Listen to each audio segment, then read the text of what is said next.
Chapter 943. So this is Argentina. After getting off the plane and looking at the scenery outside, Jiang Hai let out a long sigh and smiled. Hearing Jiang Hai's words, Azalina and the others also looked around. However, they were not only looking at the scenery, but also looking for any threats. They were actually quite satisfied with the climate here. Argentina was located in the south of South America. The southern hemisphere was different from the northern hemisphere. The 4 seasons were exactly opposite. When it was autumn here, it was spring. When it was winter in the northern hemisphere, it was actually summer here. Although Argentina was quite south in terms of geographical location and latitude, the temperature here was quite good. Now Jiang Hai and the others were in the capital of Argentina, Buenos Aires. The temperature outside was about 24 degrees, which was the most comfortable temperature for people to stay in.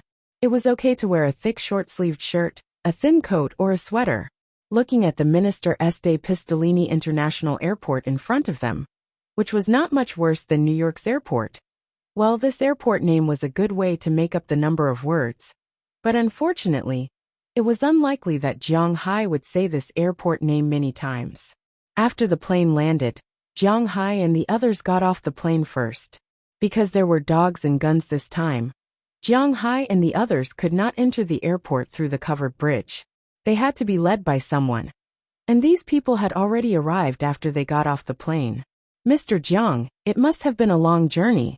My name is Jittered Maud, and I belong to the Central Intelligence Agency of the CIA. I'm here to pick you up. Mr. Kazada has already prepared the hotel and dinner. After Jiang Hai and the others got off the plane, a small airport car drove over not far away. There was a young woman in the car.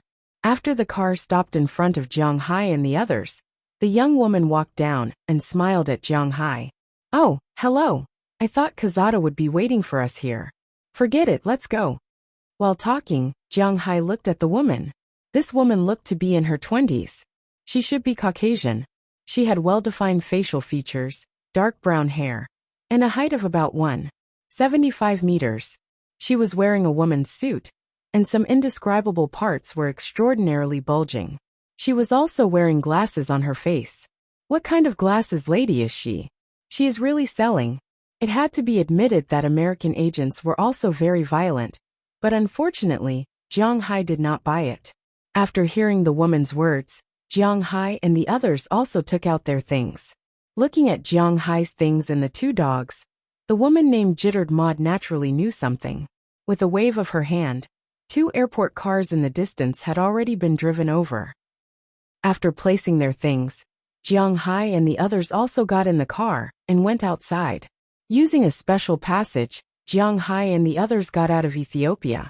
Well, let's not talk about the airport's name. Anyway, they got out of the airport. Outside the airport, there were already 2 cars waiting for a long time. One of them was a luxurious minibus, which was for Jiang Hai's dogs and subordinates. The other was a Lincoln limousine, which was for Jiang Hai. After putting their things away, Jiang Hai and Azalina got in the Lincoln limousine. As for the others, they sat in the minibus. After everyone was seated, Jittered Maud also said something into the headset, and the car slowly started.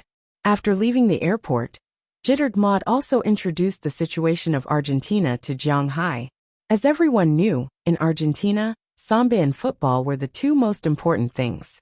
However, not many people knew that they were an agricultural country.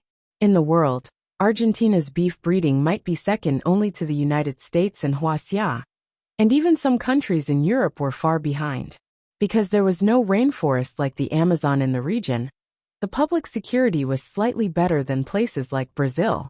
The political system was a federal republic, which was somewhat similar to the United States.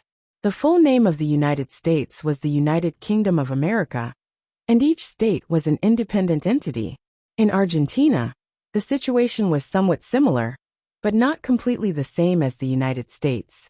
Argentina was a presidential federal republic made up of 23 provinces, and the federal capital. It was the 3rd largest economy in Latin America. The first was Brazil, the second was Mexico, and the third was Argentina. Buenos Aires also played a very important role in South America and Argentina. Unlike some big countries, The capital was not necessarily the largest or the best city. For example, in the United States, the best was New York, followed by Los Angeles, and Washington, D.C. was not on the list. However, for a developing country like Argentina, the capital was definitely the best. Just like Huaxia in the 1980s, and even in the early 1990s, it was the best place in the whole Huaxia. After all, it was the capital of a country, and the face of a country must be done well to show the temperament of a big country. However, Huaxia had been developing very fast recently. Looking at the housing prices, one could see that although the capital was still the best city, now there was one more. Over there, Shenzhen, Guangzhou, Shanghai, Hangzhou, and other cities also reflected each other. However, the current Argentina couldn't be compared to Huaxia. Only the capital was the most beautiful place in Argentina. There were more than 80,000 industries and enterprises in the city, and the total industrial output accounted for 2/3 of Argentina's national output. It could be said that, like South Korea, more than half of the more than 43 million people in Argentina relied on Buenos Aires for their livelihood. In fact, Buenos Aires was just a small city when it first became independent, but since the implementation of the Europeanization and modernization policies, a large number of Italian and Spanish immigrants have poured in here, which has played a very important role in the development of this place. While introducing the street scene to Jiang Hai, Jittered Modi explained to Jiang Hai, "There are a lot of Italians here? This used to be a Spanish colony, I know this, so it's not surprising that there are Spaniards here. But what the hell is Italy? Are they here to start a grey gang?" Hearing Jittered Mod's words, Jiang Hai asked with some doubts, then laughed. Indeed, Italy left a lot of symbols and business cards in this world. For example, Rome, the Vatican, the Mafia, the Soccer World Cup, the fashion capital of Milan. And their army was very useless. Ahem. This was also something that Jiang Hai thought of when he thought of Hitler. You guessed 1/3 of it right.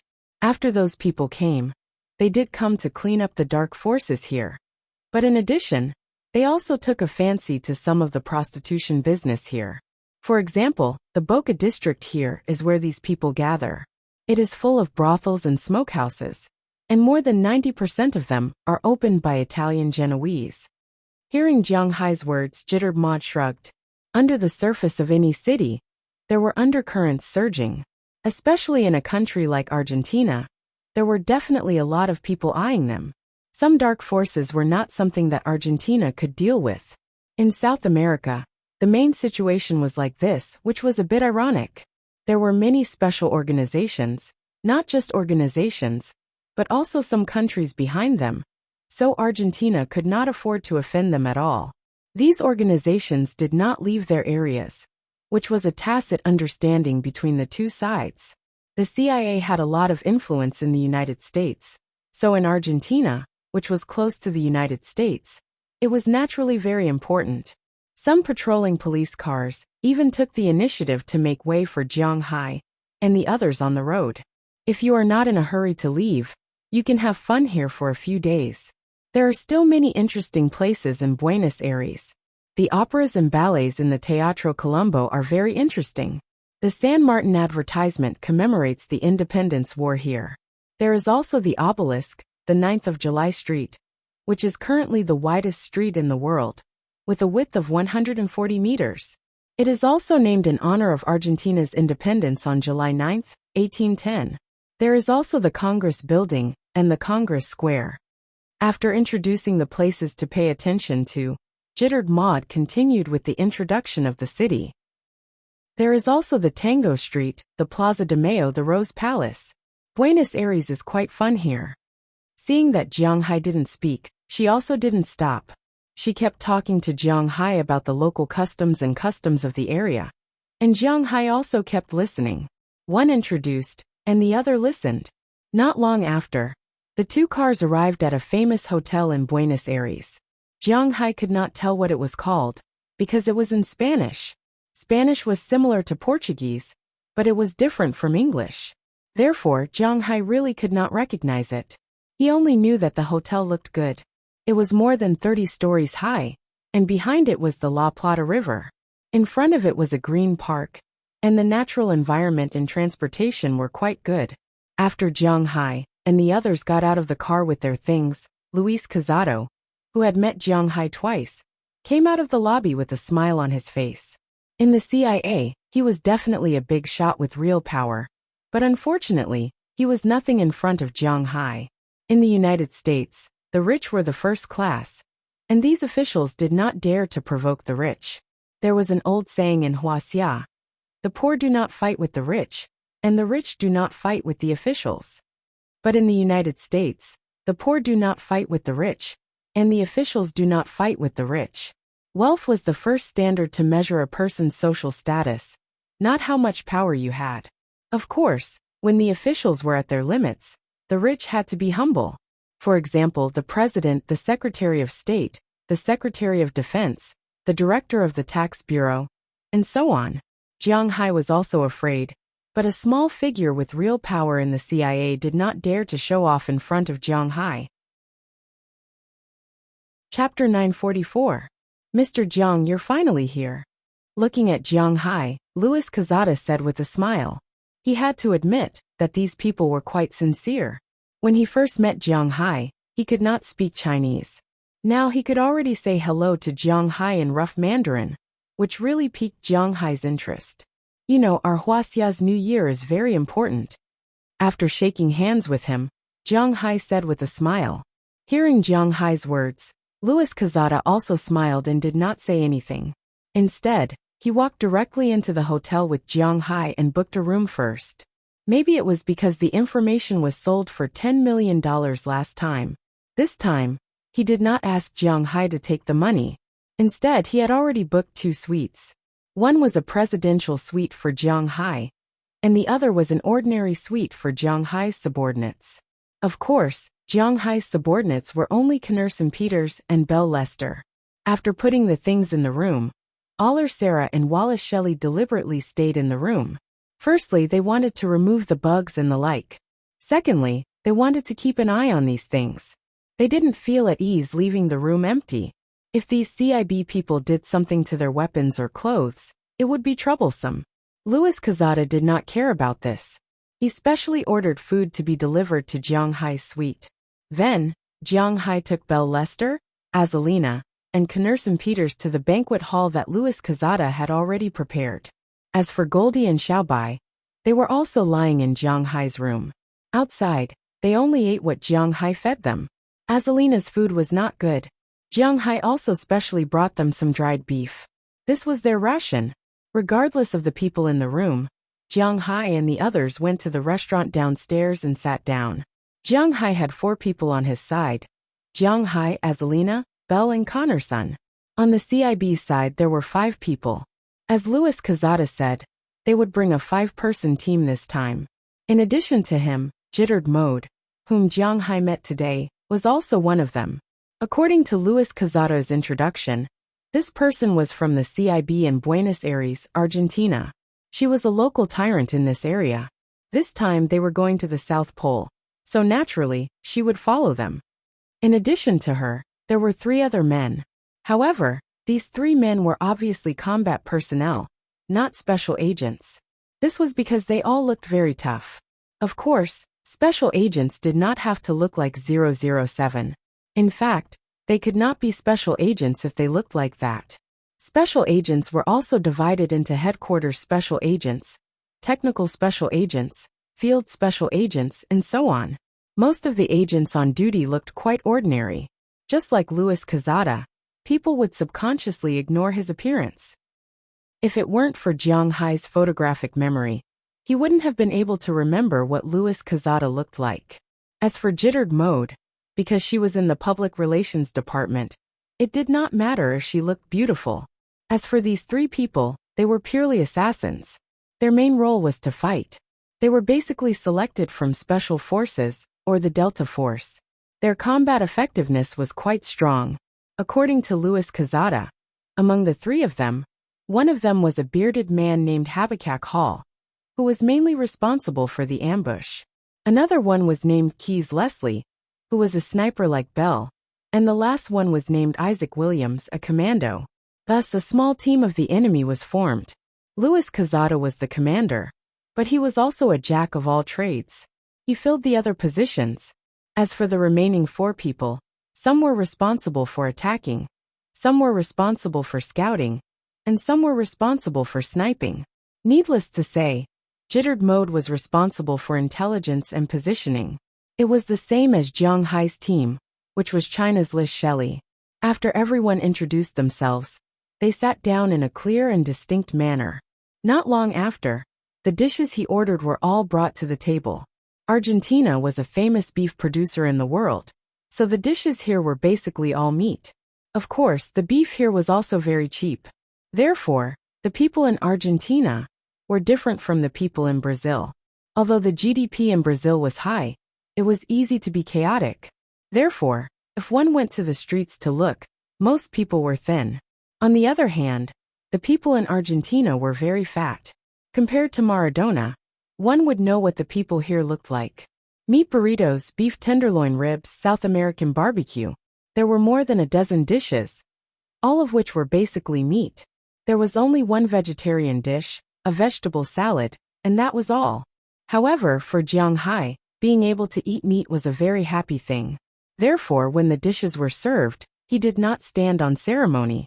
He directly sat there and began to eat with a knife in his left hand and a fork in his right hand.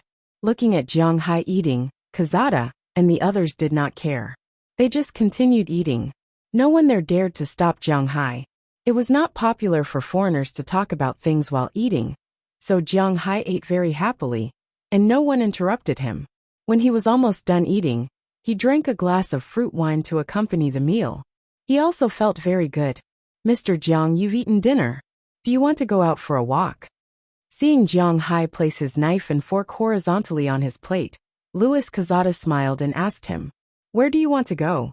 After placing the knife and fork, Jiang Hai also looked at him with some doubts. There was a reason why he placed the knife and fork in this way. In fact, Western food was very particular about placing the knife and fork. The knife and fork were placed in the middle of the plate, but they were like the character, not touching each other. This meant that one was tired from eating and wanted to take a break. If the knife and fork were placed in the middle of the plate in the shape of a cross, this was basically what the person who ordered the set would do. This meant that they had already ordered and were waiting for the next dish. If the knife and fork were placed in the middle of the plate in the shape of a pair of chopsticks, it meant that they had finished eating and could be cleaned up. If the knife and fork were placed in the shape of a triangle, it meant that they had received a good review. If the knife and fork were placed together in the shape of a triangle, it meant that they had received a bad review. Basically, no waiter would come over to ask for a tip because they were not happy eating. When Jiang Hai first came, he did not understand, but now he basically understood. Tonight's dishes were all meat, and Jiang Hai liked it very much. He belonged to the type of person who would feel uncomfortable if he did not eat meat for a meal. If there was a lot of meat for him to eat, then he would eat very happily. At least that was the case for now. "I don't know how long Mr. Jiang will be staying here. It's up to you to decide when we'll leave." When he heard Jiang Hai's words, Louis Cazada smiled and said to Jiang Hai, "Indeed, they came here to accompany Jiang Hai to have fun." After thinking for a while, Jiang Hai said to Louis Cazada, "Then let's leave the day after tomorrow. Let's take a break." If he had nothing to do, it would not matter if he stayed here to have fun. However, now that he had something to do, Jiang Hai still missed it in his heart. If he really wanted to have fun, it would not matter if he stayed here for a few more days after he came back. He had to hurry up when he left. "Then I'll take you around here tomorrow. Tonight, we can go to the Boca district to have some fun." When he heard Jiang Hai say that they would leave the day after tomorrow, Louis Cazada also said with a smile. He had to admit that this guy was a qualified politician. He always had a smile on his face and gave Jiang Hai some advice. "Boca district? Didn't you say that we can't go there?" Hearing his words, Jiang Hai blinked and looked at Jittered Monde, who just told him not to go there. Why does everyone in the CIB speak differently? That place, is not suitable for women to go there, especially at night. It doesn't matter if we go there during the day, but at night, only we can go there. Luis Quezada looked at Jiang Hai with a look that all men understood, then said with a smile. Upon hearing his laughter, Jittered Monde couldn't help but let out a sigh of relief. As expected, men were nothing good. As for the three CIB people over there, they showed a very satisfied smile. As for Bell Lester, he was also very curious. Only Knerson Peters did not do anything, because he might be a little slow in this regard. Oh, I see, but I have some doubts. Don't we have to worry about the Italian gray hand there? Jiang Hai gently knocked on the table. After listening to Luis Quezada's words, he also wanted to go there to have a look. However, he did not want to cause any trouble. After all, he was going to Antarctica the day after tomorrow. If he caused any trouble now, it would affect his plan. The gains would not make up for the losses, so he felt that it was better to ask clearly. Gray hand? Hee, maybe Jittered and the others are afraid of them. After all, they are just a branch. But with me and you here, it would be strange if those gray hands dared to jump around. Those Italian gray hands, to put it bluntly, were just some organized gray hands. Even if these people were given 100 guts, they would not dare to compete with the CIB, which represented the dignity of the United States. It was good enough that the CIB did not come to trouble these people. How dare they come to trouble them? As a person with real power, Luis Quezada was not to be trifled with. Okay, then let's go and have a look. Since it was determined that there would be no danger, Jiang Hai also raised his eyebrows and said. Hearing Jiang Hai say that they could go, the others naturally did not care. After Azalina rolled her eyes at Jiang Hai, she went back to her room. That kind of place was not something she could go to. It would be quite boring for her to go there, and it would be easy to cause trouble. Therefore, he decided to let Jiang Hai and the others play. With Luis Quezada there shouldn't be any problems. Chapter 945. The Boca district, or Boca as it was known locally, was the old port and neighborhood of Buenos Aires. The most famous three places were Tango Street, Bar and Coffee Street, and Boca Juniors, an Argentinian football club established in 1905. Yes, most people who watched football matches knew about this team. It was a strong team in South America. After Jiang Hai and the others had eaten, they drove 2 MPVs to the district. As soon as they walked in, the first thing they saw were the colorful houses. To be honest, it was very difficult to see such colorful houses. If they came in the day, they would probably look even better. Luis Quezada also explained to Jiang Hai the reason why this place had become like this. In the beginning, this area was actually prepared for dock workers and sailors. Most of the workers came from Spain, Italy and other countries. This could be seen from the European-style houses they built. In the beginning, in order to save money, the ship had to be painted. The paint couldn't be allowed to fall off and expose the metal inside. Otherwise, it would be corroded by the seawater. Therefore, no matter if the ship was used or not, it had to be painted every few months to make it usable. This was especially true in the early 20th century. However, things like paint had to be bought. It was impossible to buy all of it. Therefore, the dock workers and sailors would bring the leftover paint back home and paint it on their houses and streets. Gradually, the houses here became colorful. There were blue, pink, green, red, yellow, and even other colors. There were all kinds of colors. If it was daytime, the shops here would be open. In front of almost every shop, there would be Boca Juniors cards, or postcards of football stars such as Messi and Maradona, or some football accessories. During the day, there would be many beautifully dressed dancers standing by the side of the street. They wore very simple clothes. These women on the street were not there to solicit customers, but to take photos and dance. For $20 you could touch their thighs and do something very, gentleman? Then you could ask your partner to come over and take photos. Of course, there were some restricted areas and areas that were not allowed to be touched. Recently, the economic situation in Argentina was really bad. In 2012, $1 was equivalent to 4.40 Argentine pesos, but today, it was equivalent to 15.50 Argentine pesos. Inflation and currency devaluation caused the economic situation in Argentina to deteriorate day by day. A large number of people lost their jobs, and the price of goods increased. Although Argentina was not in dire straits, it was still difficult to live. The gap between the rich and the poor was huge. The average income in Buenos Aires was 20,000 Argentine pesos, which was equivalent to about 9,000 renminbi per month. This was naturally enough for Jiang Hai to spend. In China, there were not many people who could earn 10,000 yuan a month. However, the prices here were expensive, and the population was huge. Developing countries should not expect education and medical care to be free. This was not the United States or Europe, and the pension income was not high.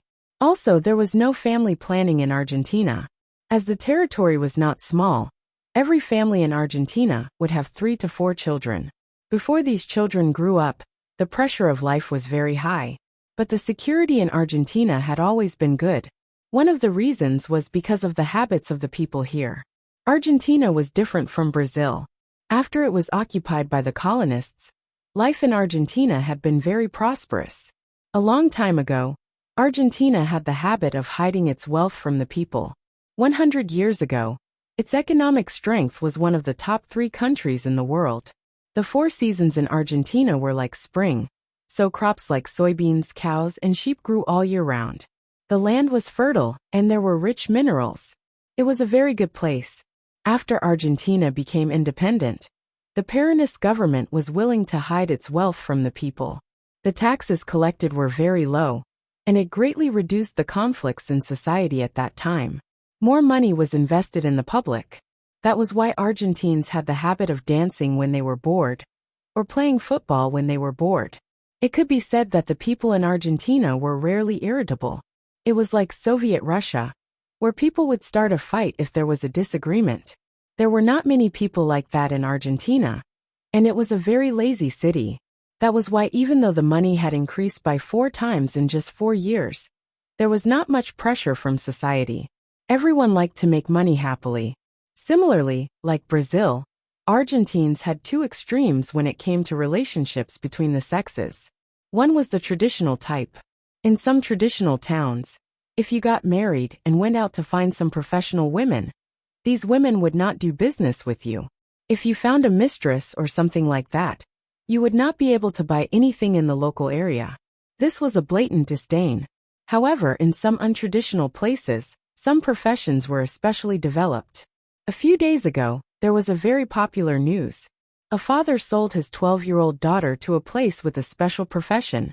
In the end, the court ruled that the sale was valid because the guardian sold the daughter. This was the reality. In Brazil and Argentina, there were quite a lot of female special services. Not only were there all kinds of women, but more of them were underage. As long as you were willing to spend money, you could find women of any age. Secondly, transvestites and transsexuals were quite popular here. Therefore, if one wanted to play here, the most important thing was to have a good eye. It would be awkward if one found out that the other party also had a spear when they were about to get on the horse with a spear. Jiang Hai did not know if Luis Quezada and the others had such hobbies, but Jiang Hai did not have such hobbies. And Luis Quezada, who knew that Jiang Hai did not have one, would definitely not bring Jiang Hai to those places. As he introduced the place to Jiang Hai, the 2 cars drove into the bar and coffee street in the Boca district. After driving in, one would find that this street was somewhat similar to a street in Amsterdam, the Netherlands. Women in revealing and seductive clothes with heavy makeup stood in 2 rows on the side of the street. There were all kinds of women. According to Luis Quezada, these women were the lowest grade. A quick shot would cost $10. If they wanted to spend the night, they would have to negotiate. But basically, it would not cost more than $50. Behind these women, there were some shop windows. Some women were standing or sitting there coquettishly. They were more beautiful than the people in front of them. These were the high-end goods. Basically, one shot would cost at least $50. There was a lot of activity on the street. There were hundreds of dollars, and even thousands of dollars. As they listened to Luis Quezada's introduction, Bell Lester and the 3 CIB members kept looking outside. The 3 CIB members were mostly looking at the people standing on the side of the street. Occasionally, they would look at the people in the shop windows. After all, The civil servants in the United States did not have much money. Even if they spent their money here, they could not spend too much. Belle was looking at the shop windows. What a joke. Jiang Hai gave him more than $1 million a year. Other than giving some money to his parents, he did not have a wife or children. He had played in Winthrop and Boston for a few $100s. Now that he was here, how could he treat himself badly? After knowing that he was going to come here, he had deliberately withdrawn $5,000 from the ATM before leaving. He was going to have a good time tonight. Because the Argentinian peso had been depreciating, dollars were more popular than their original money here. We're here. Just as the four men were looking around, Jiang Hai and the others arrived in front of a rather retro giant building. These giant European-style buildings were also the products of Argentina's sudden wealth. In any case, it looked magnificent. At least on the surface, it gave people the impression that it was a high-end place. At this time, there were many people waiting in line in front of the building. Jiang Hai had been to nightclubs before, so he naturally knew that this was the rule of nightclubs. However, this had nothing to do with Jiang Hai and the others. After parking the car, Luis Casado did not wait in line. He walked directly in with Jiang Hai and the others. The people at the door were either greeted or knew who Luis Casado was, so they did not dare to stop him. In this way, Luis Casado led Jiang Hai's group of 3. Along with his 3 subordinates, a group of 7 people walked into the bar. Originally, Jiang Hai didn't like nightclubs because they were too noisy, but after coming in, Jiang Hai had some doubts. Although this nightclub didn't seem to be small, there was no sound at this time. Instead, there were sounds of cursing. Did something happen? Jiang Hai looked at Luis Casado suspiciously. After seeing that he did not do anything, he slowly walked inside. Not long after, they walked into the hall. At this time, they saw that the layout of the hall was similar to that of an ordinary nightclub. There was a huge stage, and then a straight stage, which was a T-shaped stage. The people were divided into 2 parts. In the eyes of these people in front of the stage, there is a huge TV. On it, there is a football game. And all the people here are not playing. They are just looking at the screen in front of them. No matter men or women, old or young, even the waiters here, even the strippers, all of them are holding a towel and shouting loudly. Seeing this fanatical scene, Jiang Hai can't help but curl his lips. Is this a nightclub for you to come here to watch the game? Are you kidding me? Chapter 946. Oh, it's the match between Boca Juniors and River Plate. No wonder so many people are watching it.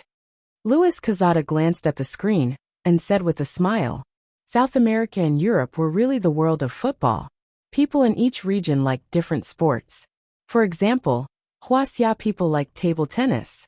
This was also their national sport. Of course, other than table tennis, many people liked other sports. Basketball, football, and so on had a lot of roots in China. But when it came to the national sport, table tennis was the most popular. On the other hand, in the United States, the polarization was very serious. The more violent young people and black people liked football more. One had to admit that watching football made one's blood boil, even more than watching a martial arts competition. Some business elites liked baseball more. Originally, these business elites controlled a lot of wealth in the United States. So, the number 1 sport in the United States was baseball, not rugby. But with the recent development in the United States, rugby was considered to be the leading sport. In terms of the influence of rugby in the United States, baseball, basketball, and ice hockey combined could barely be compared to rugby. In Europe and South America, it was naturally the world of football. The popularity of football in Europe was mainly due to the popularity of their league. Although there was also a basketball league in Europe, and it was gradually developing recently, football was their life when it came to sports. That was why they called football the number 1 sport in the world. South America did not have such a good league atmosphere. But football was the advancement that changed their lives. Everyone here knew that as long as they had the ability to play football, they could leave South America and go to Europe to get other nationalities and make a lot of money. Such a temptation was not small, because in their eyes, this was their way out. They were not willing to be ordinary, so they had to make achievements. So they would be like wolves. They would seize every opportunity and every training to achieve their inner goals. It was precisely because of this that football was really popular in South America. Almost any random uncle on the street could easily score 8 or 10 goals. If Jiang Hai didn't obtain the Dragon Balls, he estimated that he would only be able to score 3 or 4 goals. But looking at these people's craziness, Luis Quezada did not care. He was not interested in these things. So they just went upstairs and sat in a booth. The waiter who led them up said a few words to them. Then he looked at the TV in the distance. Obviously, watching TV was more important than earning tips. However, Luis Quezada also knew that the people here were like this, so he did not care. He directly picked up the wine menu and ordered. Since they were here, they naturally had to drink. After ordering some foreign wine and 2 bottles of beer, he ordered some snacks. After the waiter on the other side, after remembering these things, he looked at Luis Quezada and signaled him with his eyes. Call Serena over. The rest of the money isn't for you to eat. Seeing the waiter's expression, Luis Quezada smiled and waved his hand. The waiter immediately left. Since he could call out this name, these people were indeed not people who could earn money by themselves. Not long after the waiter left, a big fat man came in from outside. This big fat man looked like a Jew. He did not look like a pure white person. Naturally, he was not black. If one were to talk about it, his skin color might be similar to Sanji's. He was not tall, only about 160 meters.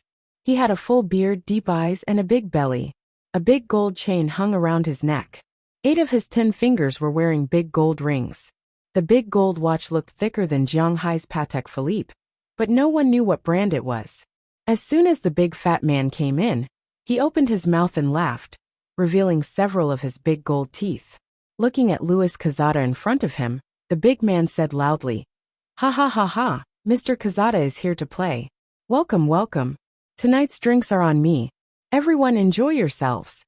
However, it was a pity that Luis Quezada did not leave him hanging. He waved his hand and said generously, "There's no need for that. We are here to spend money. I called you here to let you pick a few good goods for us. You know what I mean?" The head of the CIA's local power had come to Argentina, so he did not need to give anyone face. "Ah ha ha ha ha, I understand. You are here to spend money. Of course, I don't need to say that. If you have any requests, just tell me directly. I guarantee that you will be satisfied." When he heard that Luis Quezada had humiliated him so straightforwardly, he did not mind at all. It was obvious that this was not the first or second time he had humiliated Luis Quezada. This man is called Serena Ben Ladik. He is in charge of managing the professional women around here. He is the middleman between the government and the Italians. All the professional women have to pay him taxes. So, if you come here to play, you should ask him to pick the goods. After hearing his words, Luis Quezada did not care. Instead, he went to Jiang Hai's side and introduced him to Jiang Hai. Hearing his words, Jiang Hai also looked at the man in front of him. This guy is really a bastard. This big brother seems to be today's distinguished guest. Do you have any requests? Seeing that Luis Quezada had to ask Jiang Hai first, Serena was not a fool. Naturally, he knew that Jiang Hai was a distinguished guest, so he smiled and asked Jiang Hai, "Well, let me introduce you first. This is my first time here." Hearing his words, Jiang Hai asked him, "It's mainly divided into 3 categories. The normal ones are women, you know that. Then there are transvestites and transsexuals. Animals are also fine, it depends on your preferences." Hearing Jiang Hai's words, Serena smiled and said, "Normal, normal." But before he finished speaking, Jiang Hai waved his hand directly. "What the hell are the last 3 categories? As for normal women, there are many of them. Tell me, I can find any kind of woman you want from 60 years old to 12 years old. Wives, women, students, models, and even small celebrities. As long as you say the word, anything will do." When Serena heard Jiang Hai say that it was normal, he also laughed. It seems that Jiang Hai is not such a hardcore person. Beautiful ones will be fine. Don't be too old. After thinking for a while, Jiang Hai really did not know how to choose. He was just an ordinary person, and he could not ask for anything fancy. After hearing Jiang Hai's words, Louis Quezada smiled and gestured to Serena. Then he waved his hand, and Serena left with a smile. Mr. Jiang, since you're in Argentina, you naturally have to try out the specialties here. You should know that some of the services here are illegal in your country, or in our country. As he spoke, Louis Quezada winked at Jiang Hai. Seeing his gaze, Jiang Hai's heart seemed to throb a little. Could it be something strange specialties? He said that he wanted to find a normal woman. Would that guy find him some transvestite or something? It was so disgusting. He was not gay. Even if a man looked like a woman, he was still a man, right? Fortunately, Serena did not make Jiang Hai wait for too long. Not long after, the waiter first served the wine, and then Serena came up with a group of women. When these people came up, Jiang Hai could not help but frown. Sure enough, although he did not find any transvestites for Jiang Hai, he brought a group of little girls. These little girls were really young. They looked to be about 14 or 15 years old.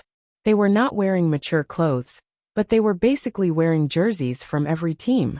Their hair was a little messy, but their faces were very clean. They stood there with a pair of big eyes, quietly looking at Jiang Hai and the others. There were not many vulgar movements on their bodies, and their eyes were very clear. Looking at these little girls, Jiang Hai was stunned. This is the specialties. Jiang Hai pointed at these little girls. To be honest, he could not accept it now. His tone was a little cold. Haha, sir, this is indeed a characteristic of Argentina. Oh no, the entire South America. You also know that the gap between the rich and the poor here is quite big. Big cities like Buenos Aires are still fine.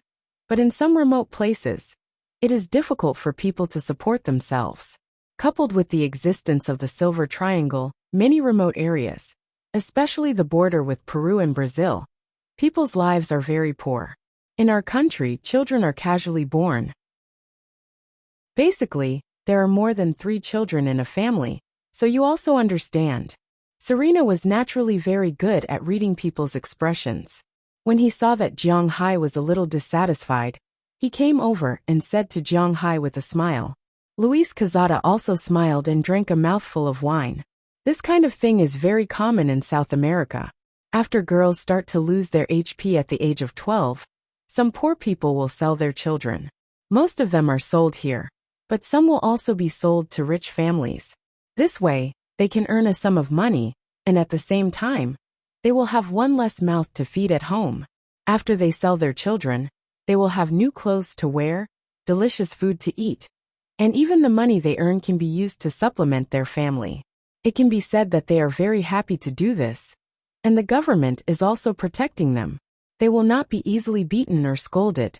Everything is done voluntarily. Looking at Jiang Hai, Louis Quezada smiled and said. Hearing his words, Jiang Hai did not know how to refute. This was really King unique.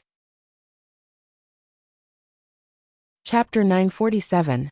Listening to Serena and Louis Quezada's words, Jiang Hai did not know what to say for a while. This was because he really did not know what to say. He was not a saint, nor was he a member of the Maternal, Child and Child Protection Association. These people were willing to be beaten, and the local government was the one leading them. What ability did he have to control them? On the side of some highways, there were often some little girls who would stop cars. They were there to provide special services. After getting into the car, they would drive while providing services. After the service, they would take the money and get out of the car. Then they would walk back by themselves. This was their job. Of course, there would also be accidents. For example, the driver would not pay, or they would be attacked by immortals. Some girls would even be killed. This incident had been reported by the international media hundreds of times, but it was still useless. These people would still exist because they were willing to do so. If they did not do so, they would starve to death or be beaten, because they would not be able to contribute to their families. The government could not afford to adopt these people. They could only live at home, and if they lived at home, they had to contribute to their families. This was how South Americans thought. Therefore, over the years, many children would be sold into the city. However, the imagined forced sale rarely happened. These people were not forced to become prostitutes here. These people were all willing to leave the poor mountainous areas and come to the city. They did not need any skills to earn a lot of money. They could wear beautiful new clothes and even receive an education. They liked this kind of life very much. One had to admit that this kind of concept of price was completely opposite to Jiang Hai's. But think about it. Wasn't it the same in the ancient Huaxia? Wives, concubines, maids, and the like were naturally very particular. Rather than suffering in the poor, it was better to be sold to a rich family as a concubine. This was something that could not be happier. One had to admit that people's values were indeed not the same. Hearing Louis Quezada and Serena's words, Jiang Hai did not say anything. Since he was powerless to change things, he was too lazy to say anything. All of you, come and sit beside Mr. Jiang. Keep Mr. Jiang company. Seeing that Jiang Hai didn't say anything, Louis Quezada smiled and said to the two girls who looked a little older. Then the two girls ran over with a smile. Their bodies were full of youthful vigor. They sat on Jiang Hai's left and right side, sticking close to her. Seeing that Jiang Hai didn't object, the others also chose their favorite. Seeing that everyone was done choosing, Serena left as well. After he left, the atmosphere in the private room became more and more intense. Originally, Jiang Hai was drinking calmly, but the two girls didn't think so. Sir, your hands are so big. Sir, your muscles are so hard. He didn't know if the little girls were born like this, or if they were used to this kind of life. Sitting beside Jiang Hai, it didn't take long for them to move their hands up and down, taking the initiative to rub their undeveloped parts against Jiang Hai's arm. Their hands also touched Jiang Hai's body, and even when Jiang Hai wasn't paying attention, they sneakily attacked a certain part of his body, making Jiang Hai confused. Hey, how old are you now? Looking at the two girls beside him, Jiang Hai asked somewhat speechlessly. I am 15 years old this year. Hearing Jiang Hai's words, the girl on the left introduced in slightly stiff English. I am also 15 years old this year. After the other girl organized her words, she also said to Jiang Hai, 15, the third day of the Lunar New Year. Hey, I can't do it. Don't you want to go to school? Don't you miss your parents? Hearing their words, Jiang Hai sighed, and then asked with some doubts. According to Huaxia's law, 15 years old is to go to prison. We are going to school now. In Buenos Aires there are many girls like us. It's like this all over the country, and others can't do anything about it. The girl on the left may have better English. After Jiang Hai finished speaking, she smiled and said, As for my parents, I am in Corinth. As for Dad and Mom, to be honest, I don't really want to. My home is in Corrientes, which is at the border with Baraki. In Baraki, the legal age for marriage is 14 years old. People my age in Baraki are basically already married, or even earlier. Fortunately, I'm in Argentina, but my family isn't very good either. I have a total of 4 brothers and sisters, including me 5 people. 2 years ago, when my eldest sister was 13 years old, she received customers on the side of the highway and never came back. I don't want to become like my eldest sister. So when the brothel people came to our village to recruit people, I took the initiative to sign up. Now life here is very happy for me. Looking at Jiang Hai, the girl on the left said with a smile. Hearing her words, Jiang Hai sighed. The atmosphere in this country was like this. What else could he say? Perhaps in her family, the previous generation, the generation before that, and the generation before that, had all been like this. Jiang Hai wanted to say something, but it was useless.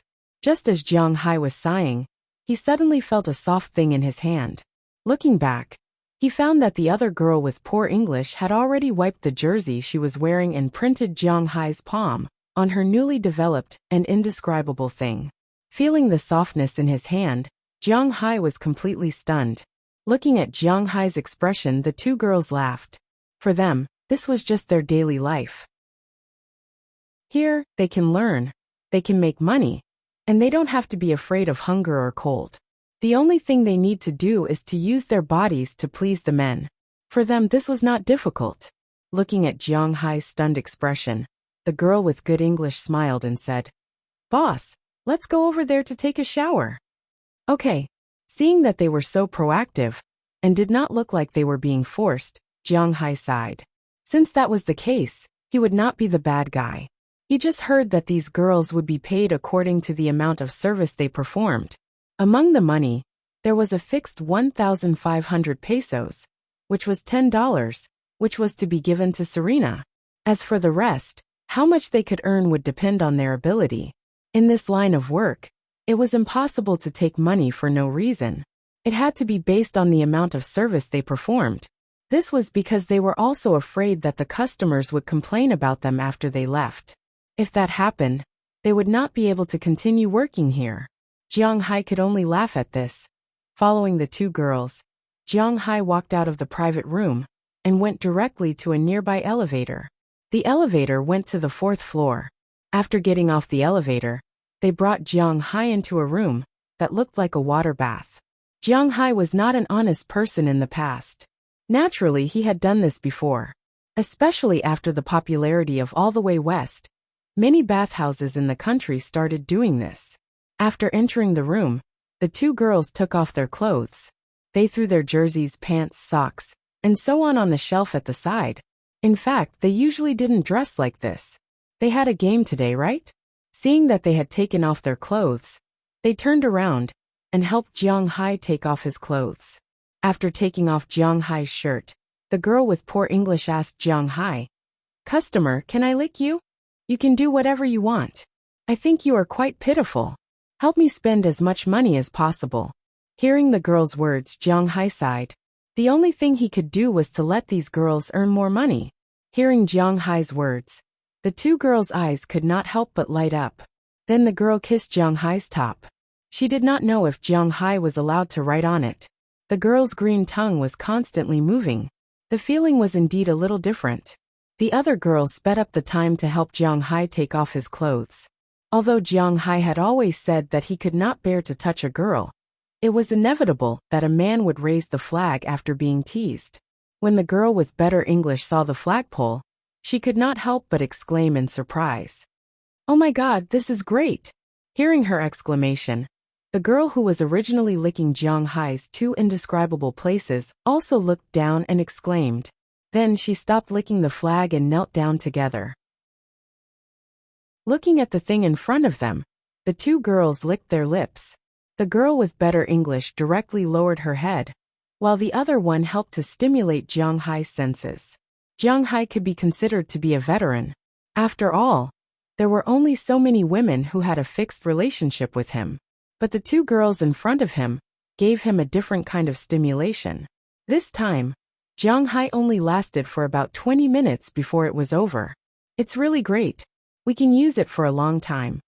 Looking at the flagpole that was still standing after the end of the first contact battle, the two girls said with shining eyes. Hearing their words, Jiang Hai also smiled helplessly. Am I getting more and more perverted? But before he could reflect on himself, the two girls had already pulled him to the side of a large jacuzzi in the distance. The water that had been filled when they came in was already full at this time. After letting Jiang Hai lie in it, the two girls also lay in it, one on the left and one on the right. Chapter 948. Well, it's already this time. Looking at the watch on the bedside in a daze, Jiang Hai patted his head and sat up from the bed. Looking at the two naked girls, one on the left and one on the right, still curled up on the bed, Jiang Hai's big hand couldn't help but gently pat their buttocks. Last night, they really had a lot of fun. He had to admit that children had good stamina. It was said that children were like wolves in their 30s and tigers in their 40s. That was because children in their teens in China hadn't started learning yet. In their 20s, they would more or less be a little shy. In their 30s, they would no longer be shy, and their needs would skyrocket. These children here, on the other hand, didn't have any shyness. Although they weren't old enough to do these things, they were very curious. What kind of position, what kind of process they wanted to experience. In addition, Jiang Hai said that they didn't have to worry about her wallet. So last night they played very crazily. In the mouth, in the front, behind, and in the hands, they even hugged each other tightly. Jiang Hai took advantage of their indescribable outside body to come out once. It could be said that they had played all kinds of games. Even Jiang Hai's body had fallen asleep, let alone them. So, even though Jiang Hai was patting them now, They didn't show any signs of waking up. Shaking his head, Jiang Hai went to take a shower. After putting down enough dollars, he put on his clothes and left.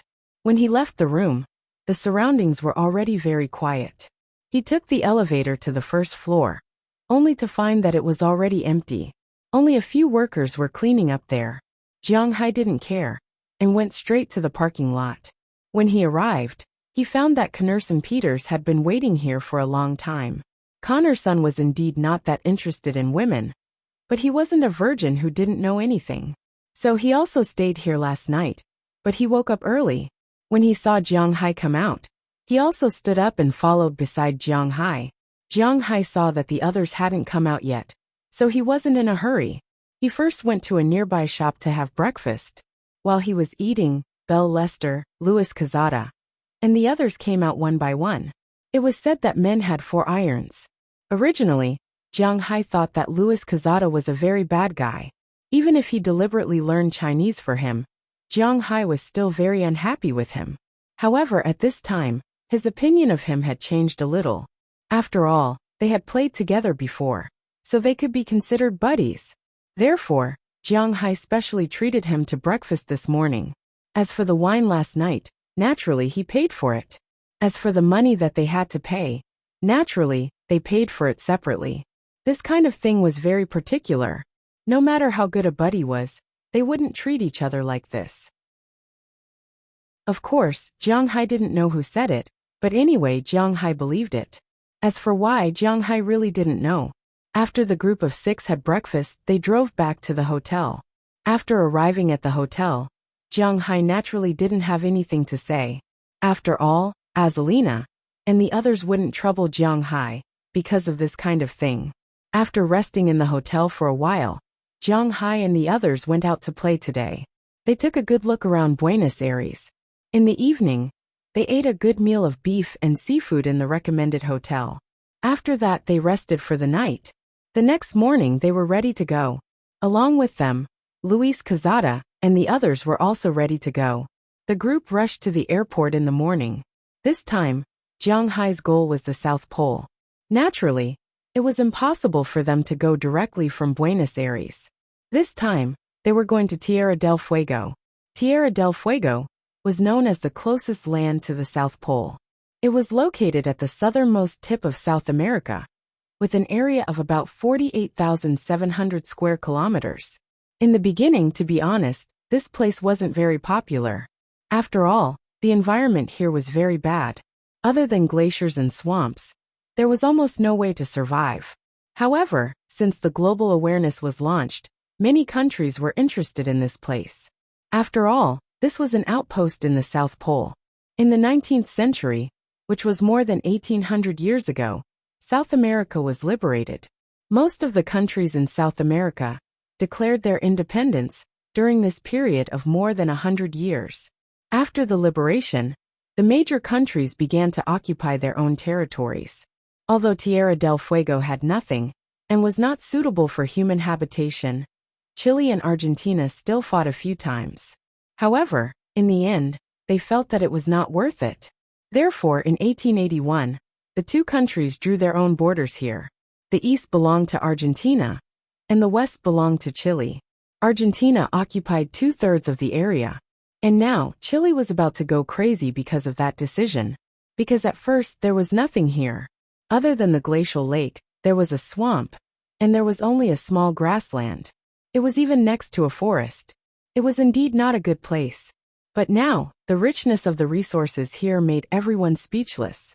It had been found that the reserves of iron ore were 65 billion tons, ranking second in the world. Although it was just an island, the richness of the resources here was shocking. How to describe it? In 1999, Huaxia found out that the iron reserves of the whole country totaled 45.8 billion tons. This small island was 20 billion tons, more than the total iron production of Huaxia. Moreover, there were some places with smaller reserves that were not suitable for development. Only 21.2 billion tons could be developed. Compared to this island, the difference was more than 40 billion tons. It could be said that this island's iron output was equivalent to half of China's iron output, And that was not all. The reserves of uranium, aluminum, and manganese were the third largest in the world. There were 23 billion tons of coal reserves, 6 billion barrels of oil reserves, and 133 billion cubic meters of natural gas. There was no need to mention the hydroelectric resources. It was surrounded by the sea, and there were also forest resources and grassland resources. It could be said that this place was a perfect treasure trove, except for the cold. Of course, Jiang Hai did not feel anything about this place. To him, it was just a place to pass by. Argentina's Tierra del Fuego was equivalent to a province. Its capital, Ushuaia, was a small city with a population of only 30,000. It was officially opened in 1960. Every year at this time, which was the summer when the southern half of the environment was polluted, there were many tourists from all over the world. After all, everyone was quite interested in seeing the South Pole with their own eyes.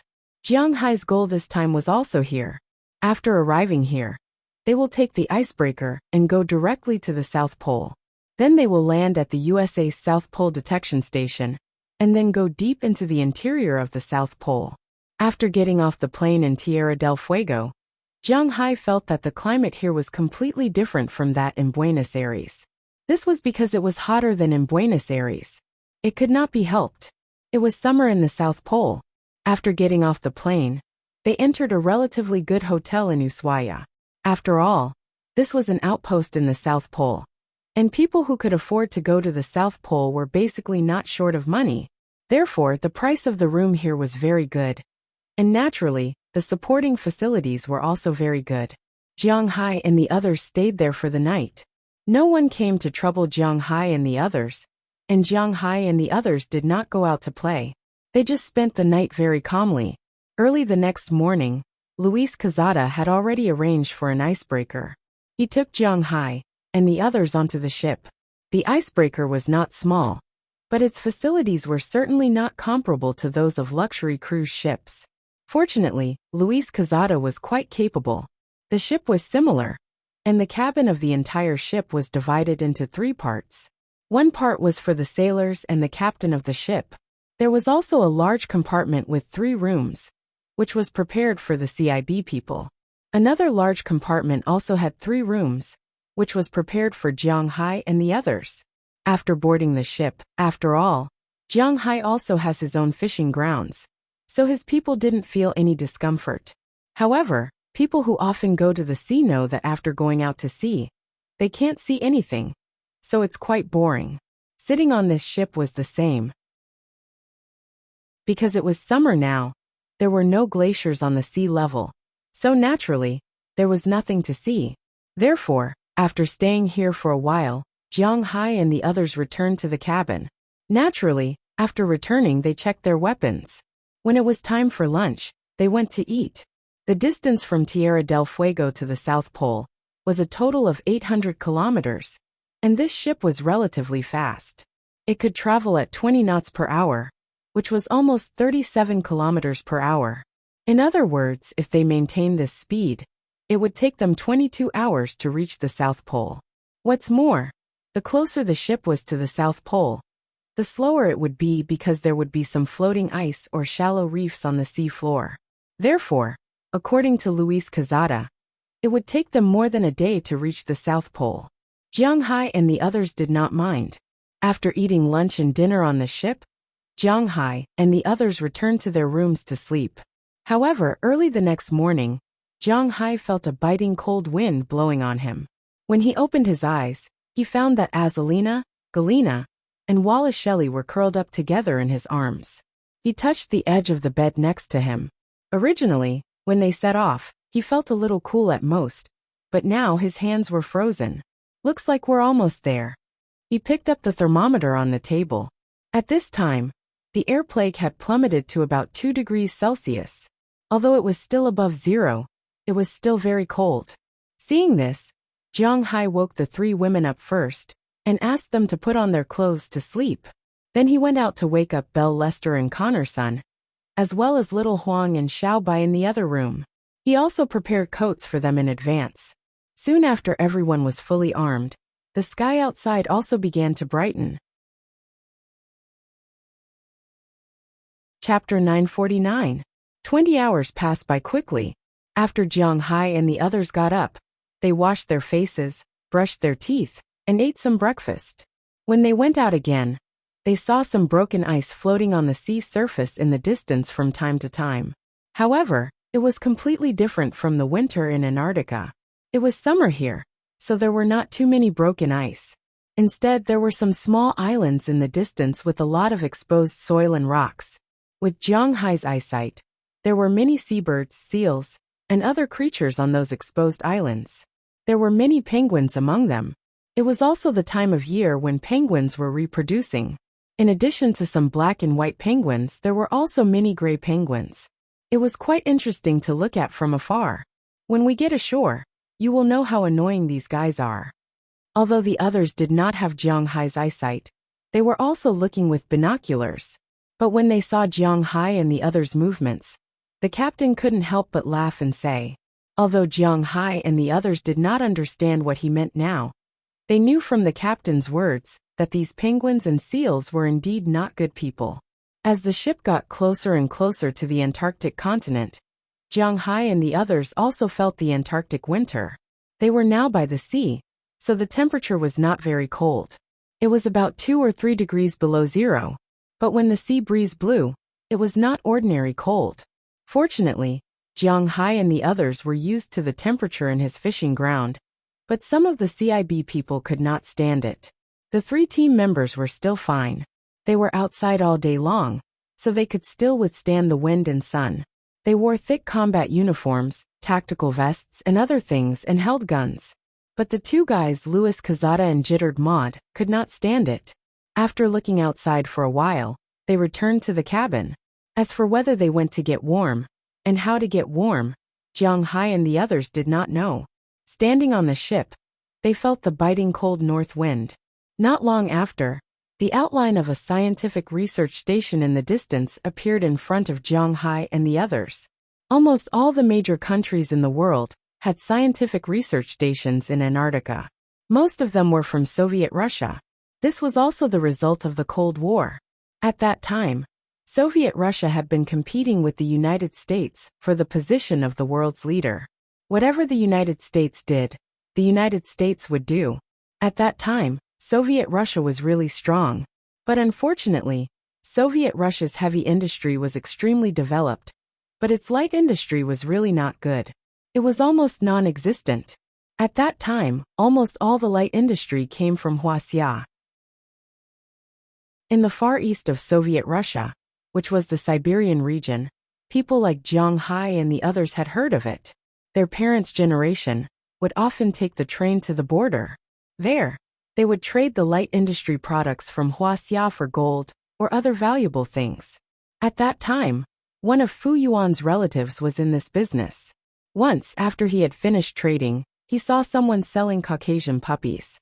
This type of puppy was worth a few hundred RMB in China at that time. So he took a piece of clothing worth 50 RMB and exchanged it for 2 puppies.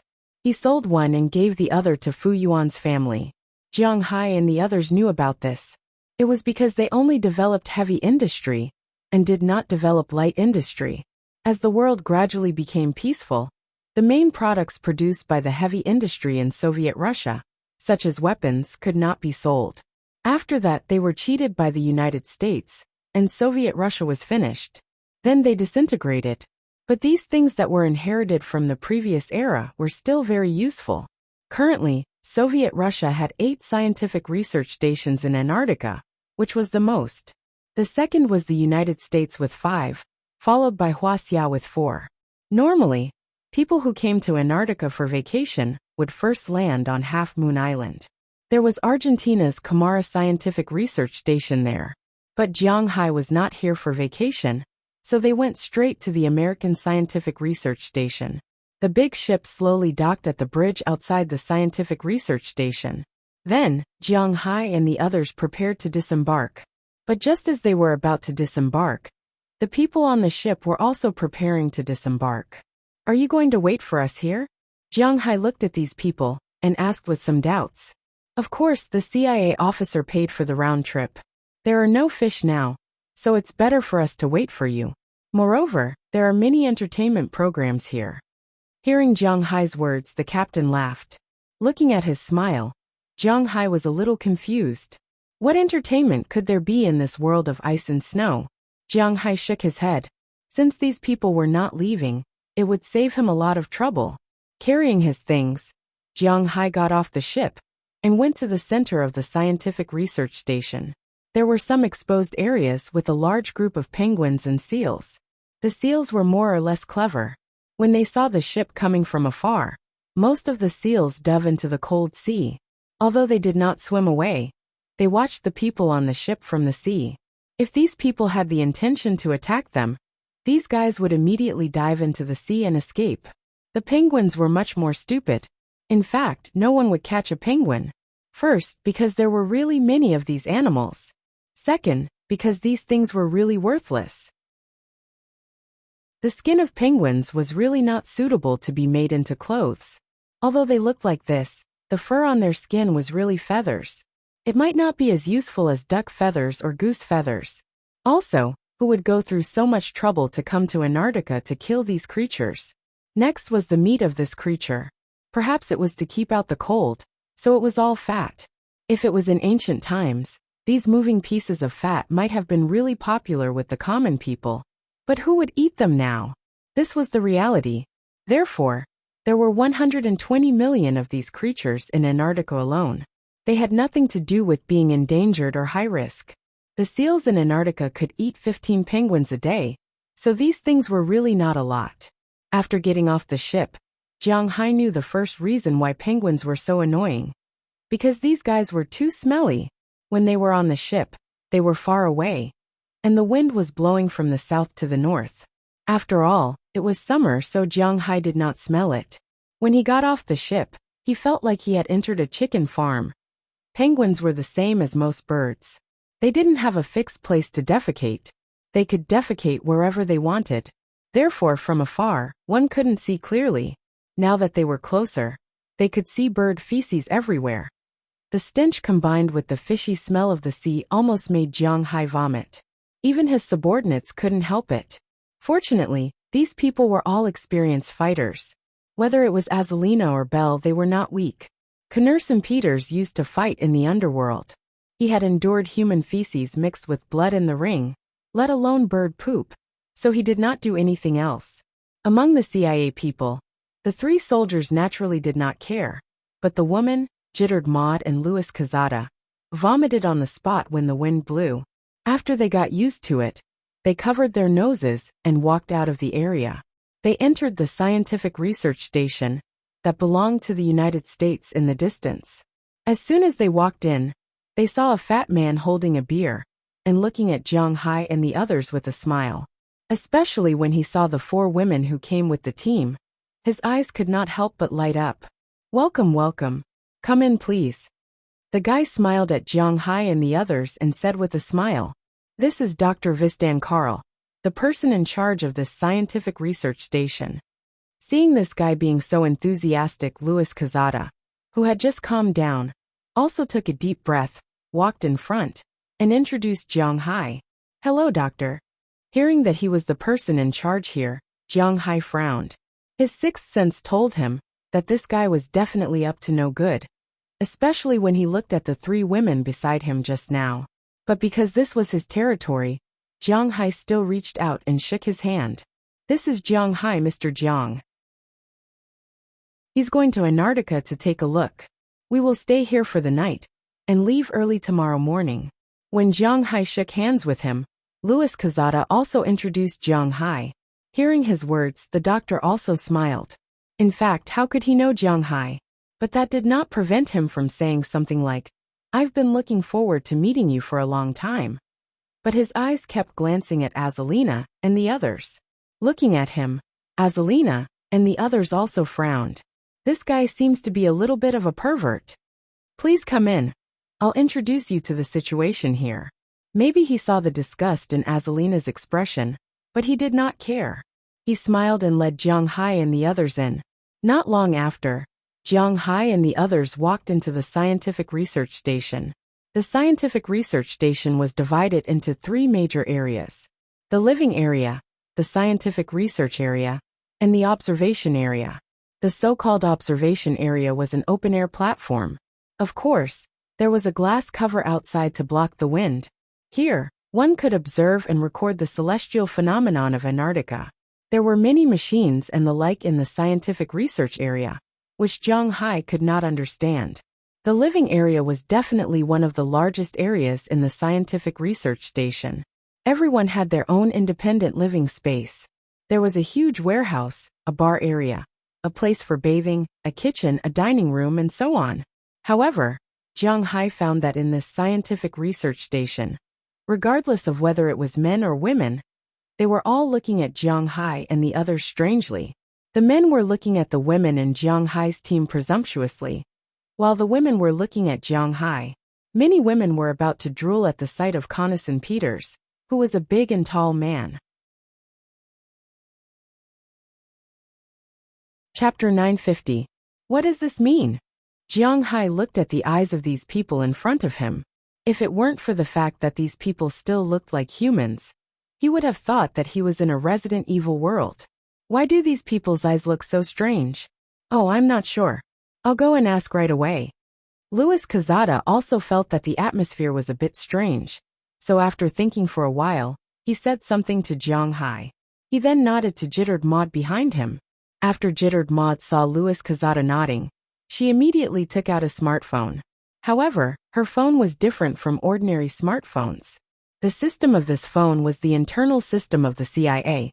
No one could hack it, not even Wallace Shelley. And it seemed that the technology behind it was also very strong. Basically, a mobile phone is a transparent piece of glass. It's very thin, and if it's not turned on, others can't see it. Of course, they can see it themselves. Zhang Hai has always been very interested in this kind of black technology, but for this kind of black technology, he feels that it's ordinary, because he doesn't lack such black technology. Don't forget, he was a shareholder of Google, although the smart system in his house was not yet complete. But before he left, the two guys at Google also gave Zhang Hai a new bracelet that was connected to his glasses. When he wanted to make a call, he did not need to take out his phone anymore. He could directly look at it with his eyes. The bracelet would project the phone's screen, and he could directly operate it on it. It could be projected into the air, on his arm, or on the table, etc. The technology seemed to be very powerful, so he was not envious of the transparent phone. After all, we don't have much hot water here. In the kitchen over there, dinner time is at 5:30 p.m. If you have any requests, remember to tell the chef in advance. The chef will try his best to satisfy your requests, but the amount is up to them. There's a public bath here, and there's a bar over there. As long as someone is there, you can buy beer. Beer is free, but foreign wine costs money. You can't enter the research room, but the observation deck doesn't matter. Any other questions? At this time, Veston Carl led Zhang Hai and the others to a row of rooms, and said to Zhang Hai. After hearing that there were no more questions, Zhang Hai and the others also got the keys to their respective rooms. After opening the door, they also walked into their rooms. But when he saw that Azalina, Wallace Shelley and Galina Vizcaya had all moved into Zhang Hai's room, he couldn't help but twitch his mouth, then sighed helplessly, turned around and left. It was obvious that he was not in a good mood now. What do you mean? Looking at the man who seemed to be unhappy walking away, Zhang Hai frowned, and asked with some puzzlement. Ahem, we seem to have broken the rules here. Hearing Zhang Hai's words, Guitard Maud's face inexplicably blushed. Then he showed the information in his hand to Zhang Hai. Zhang Hai couldn't help but be stunned. Then his expression became a little strange, because the information written on it seemed a bit ridiculous. To be honest, Zhang Hai himself found it quite difficult to accept what was written on the information. Because the geographical conditions in Antarctica were somewhat special, this place could only be entered for 3 months in a year, and there were still 9 months where it could not be entered. Therefore, supply ships and the like would transport enough materials for these people to live for 9 months during these 3 months. Then these people from the scientific research station would be left here for 9 months. During this time, they couldn't contact their families, so naturally there was no entertainment to speak of. Because the sunlight in Antarctica was very short during winter, electricity was also available. Everyone lived together all day without electricity. There was nothing to play with, and there was almost no way to go out. Under such circumstances, the Americans, or rather the Westerners, were originally very indulgent. Just like in the ancient Huaxia, everyone went to bed early, and there was no nightlife. Under such circumstances, there was nothing else to do except for a hem, not being able to write about it. Therefore, there was also an unwritten rule in the Antarctic Scientific Research Station, which was to make this place an independent existence from the rest of the world. Here, the way to vent was to find a partner, which was what the people here called an ice wife or an ice husband. Many of these people were married people, so they didn't care about this. Each person would use at least 120 condoms every year, not to mention when they didn't bring any. Therefore, the Antarctic Scientific Research Station would give these people an experience every year, the most important of which was to check for diseases such as AIDS. Although these scientific research stations tried to recruit people according to a 1-to-1 ratio, not many women were willing to come. So basically, the recruitment ratio was about 2-to-1. In this way, in the scientific research station, women were well-deserved queens. They had the right to choose their own partners, and the men were somewhat depressed. This time, when they saw that there were 4 beautiful women in Jiang Hai's group, the men were very excited. However, when they saw Azalina and the others living in Jiang Hai's room, they knew that they had no chance, so Dr. Carl sighed helplessly. It seems that this place is really messy. After reading the information, Jiang Hai then gave the phone to jittered Maud and curled his lips. He knew that these guys were up to no good just now. Don't go out easily tonight. Don't cause any trouble.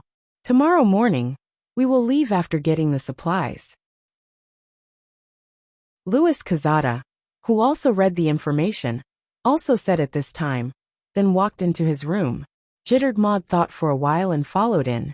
Sure enough, the two of them were having an affair. As for Jiang Hai and the others, they also returned to their rooms. After resting in the room, Jiang Hai and the others went to the restaurant for dinner in the evening. When they were in the restaurant, naturally, many people paid attention to Jiang Hai and the others, but they were not stupid. Maybe they knew that they couldn't afford to offend these people, and they were all taken. So these people didn't come to trouble Jiang Hai and the others. They just watched from a distance. Of course, the most important reason was that these people had actually just arrived. It was summer now, so naturally, they could go back and forth through the supply ship, so they didn't need much now. After dinner, Jiang Hai and the others went back to rest. Early the next morning, Jiang Hai and the others left here. However, before they left, they naturally had to get the supplies. The CIA's work, especially with Jiang Hai's financial support, was very reliable.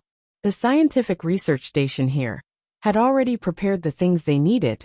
There were 6 huge snowmobiles, each of which could seat 4 people. But now only 2 people could ride each one, because they still had to store supplies and so on. There were also a lot of supplies. There were windproof tents, special pots, alcohol blocks, medical kits, and things similar to heat packs. There were also military shovels, pickaxes, hammers, and so on. There were all kinds of tools, but most of them were food. In Antarctica there was no shortage of water. The seawater couldn't freeze because only water vapor could freeze and turn into snow. So all the snow and ice in Antarctica was freshwater. This didn't matter. The main thing was food, such as special jerky, chocolate bars, compressed biscuits. Although these things tasted very bad in Antarctica, these were all life-saving things. The last and most important thing was fuel, gasoline. Jiang Hai's snowmobiles were a mixture of gasoline and electricity. There was a solar panel on the snowmobiles. During the day, they could use the electricity to run. If there was not enough electricity, or if it was a cloudy day for a long time, or if they had to travel at night, then they could use gasoline. Because gasoline was a mixed liquid, its freezing point, which was the so-called freezing point, was different. Generally speaking, the freezing point of gasoline in China was between -35 to 45 degrees Celsius. In some extremely cold places, it could also reach 50 to 60 degrees Celsius. However, At the Antarctic Scientific Research Station, it was -60 to -70 degrees Celsius all year round, or even colder. Therefore, the freezing point of gasoline here was -80 degrees Celsius, which was also the lowest temperature. -80 degrees Celsius was enough to deal with a lot of situations. Of course, if it reached -80 degrees Celsius or above, then there was no need to go out. Not everyone would seek death at that time. For Jiang Hai, he had spent money anyway, so Jiang Hai and the others didn't stand on ceremony. After packing more than a dozen bags of supplies and more than 20 barrels of gasoline, they left the scientific research station, avoiding the reluctant gazes of these guys. After going outside, Jiang Hai and the others were naturally fully armed. Even Jiang Hai and Xiao Bai were wearing their own custom-made clothes and 2 specially made anti-snow goggles. Sitting behind Jiang Hai's snowmobile, they looked quite impressive. Then, Jiang Hai and the others drove the 6 snowmobiles and sped towards the interior of Antarctica. Although Louis Quezada had never been to Antarctica personally, he knew the route and location very well. So he just needed to follow his navigation. Although the snowmobiles couldn't be compared to real motorcycles, they were still very fast here, almost reaching a speed of about 80 kilometers per hour. However, although they weren't slow, the snowmobiles were almost silent because there were snow mountains and glaciers everywhere in Antarctica. If they weren't careful, they could cause an avalanche. Chapter 951. Let's camp here tonight. There's a plane in front of us. It looks like we won't be able to get out today. The strong wind was mixed with snowflakes, constantly blowing on Jiang Hai and the others. Louis Quezada pointed at the electronic map in his hand, while speaking to Jiang Hai next to him. Jiang Hai also glanced at the endless plain in the distance, and nodded gently.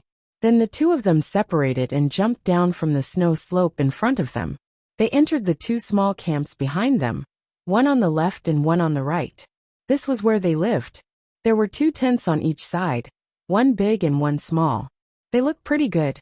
It was said that one should not have the intention to harm others, but one must always be vigilant against others. Although they came together, Jiang Hai and Louis Quezada still moved forward in 2 separate groups. They did not mix together. Every day when they set up camp, they would arrange the snowmobiles in 2 rows and place them in the middle as a cordon. Jiang Hai was on the right, and Louis Quezada was on the right. Both sides minded their own business and ate their own food. They did not trust each other, but they were together. This journey had been going on for 3 days now. Yes, it had been 3 days since Jiang Hai and the others set off from the scientific research station. During these 3 days, Jiang Hai and the others had been moving towards their goal. Because there was no place to rest, Jiang Hai and the others spent the rest of their time on the snowmobiles, except for when they set up camp. According to the calculation, they ran for 13 hours a day, 80 kilometers an hour. That was more than 1,000 kilometers a day. Of course, they were not walking in a straight line. The road to the South Pole was not completely flat. There were many snow valleys, glaciers, and snow mountains. Sometimes Jiang Hai and the others had to jump over them. Sometimes Jiang Hai and the others had to go around them. All of these took time. But even so, 3 days had passed, and Jiang Hai and the others had advanced about 4/5 of the way. After jumping over the plain in front of them, they should be near the mountain that was destroyed by the high-altitude landing plan. That was their goal. Walking into the tent, Jiang Hai saw that his people were also busy.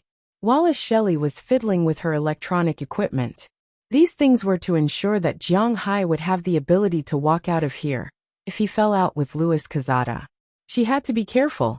Bell Lester was wiping his gun. He had been running for the past few days, but he did not look tired. After all, he used to be from the triangular state. Although he had never been to the South Pole, he must have undergone a lot of training. Knerson Peters was doing push-ups. To him, only by exercising his body could he protect Jiang Hai. Azalina and Galena were in front of a pot, boiling the melted snow inside. Beside them were penguins that were only left with fat and skin. Of course, there were still a lot of feathers on the skin. The feathers on the penguins were indeed feathers, not animal fur. However, these feathers were very small and looked like fine scales. The insulation effect was okay, but not very good. The biggest function of the feathers was waterproof and reduce underwater resistance. As Jiang Hai and the others went deeper and deeper into the South Pole, there was no water in the vicinity. There was ice and snow everywhere. Occasionally, there would be some water caves and the like. Under such circumstances, most creatures would find it difficult to live here. Therefore, there were many seabirds in the periphery of the South Pole, such as seagulls and other creatures, but they had completely disappeared here. In the past 3 days, Jiang Hai could count the number of seals he saw with his fingers. The only thing that was more abundant was the penguins. Jiang Hai had seen a lot of penguins, and he also knew some of the habits of these creatures. To be honest, penguins have a lot of fans both in China and abroad. However, this kind of creature is really a kind of creature. This kind of creature is very sneaky. It often steals things or attacks humans or other creatures. Moreover, although they lived together, their social relationships were very chaotic. The penguins in the South Pole were all lascivious thieves and sluts. Although they were monogamous on the surface, as long as the two were separated, they would do that kind of thing crazily. Even the seals were led astray by the penguins. Originally, the seals caught the penguins to eat, but now the seals sometimes caught the penguins to play. Needless to say, although the penguins were different species, the most important thing was to get into the penguins. Therefore, the parents of penguins took turns to incubate the eggs. When the female incubated the eggs, the male would go out to look for food, and then go crazy. Asterisk cough asterisk asterisk cough asterisk. When the male incubated the eggs, the female would go out to look for food, and then go crazy. Asterisk cough asterisk asterisk cough asterisk. This was the reality. Most penguins, while raising their own children, would also break other penguins' eggs and bite other penguins' chicks to death. These were all seen by Jiang Hai with his own eyes. Therefore, penguins were really bad creatures. Jiang Hai had also said before that this kind of creature was actually quite bad. However, once, when Jiang Hai and Xiao Bai went out to play, they caught a penguin back. Jiang Hai wanted to try it out, so he cooked it and ate it. In the end, he found that if only the lean meat inside was eaten, the taste was actually not bad, but it was a little too fishy. However, this was easy to solve. Jiang Hai brought wine and ginger, which were all things to remove the fishy smell. The penguin meat cooked with these things tasted good, and it had a kind of beef and mutton taste. Of course, there was no way to eat the fat. The skin, claws, and head were all inedible. However, in this kind of weather, being able to eat a bite of fresh meat was also a good enjoyment. Jiang Hai and the others had been eating like this for 2 days. Soon, Azalina and Galina finished cooking the pot of penguin meat. After quietly throwing away the soup, they boiled a new pot of water, and threw the penguin meat, dried vegetables, and other things into the pot. As the water in the pot boiled again, the smell of broth filled the tent. Smelling this smell, everyone's eyes also focused on it. As the broth was ready, Azalina also gave everyone a big bowl of broth. Little Huang and Xiao Bai also had a bowl each. Then, with the compressed biscuits, Jiang Hai and the others also started eating. They should be arriving soon. Azalina asked Jiang Hai while eating. Well, they should be arriving soon. Abel nodded. According to Louis Cazada, they should be arriving tomorrow. Then we have to be careful. Galina also looked at Azalina and said after hearing what Jiang Hai said, "Don't worry, they won't have the guts to touch us before they find out anything." Hearing what she said, Jiang Hai also smiled and said, he was telling the truth. For a privileged person like him, there was really nothing to be afraid of. There's no harm in being careful, boss. At this time, Bell smiled at the side. He still supported Galina's statement. Well, there's no harm in being careful. Hearing Bell's words, Jiang Hai nodded. There's no harm in being careful. Soon, everyone finished the food in front of them, and then Bell and Knursen Peters returned to their tent. Little Huang and Xiao Bai also ran outside the tent sensibly. They will be on guard nearby, and will come back to sleep during the day tomorrow.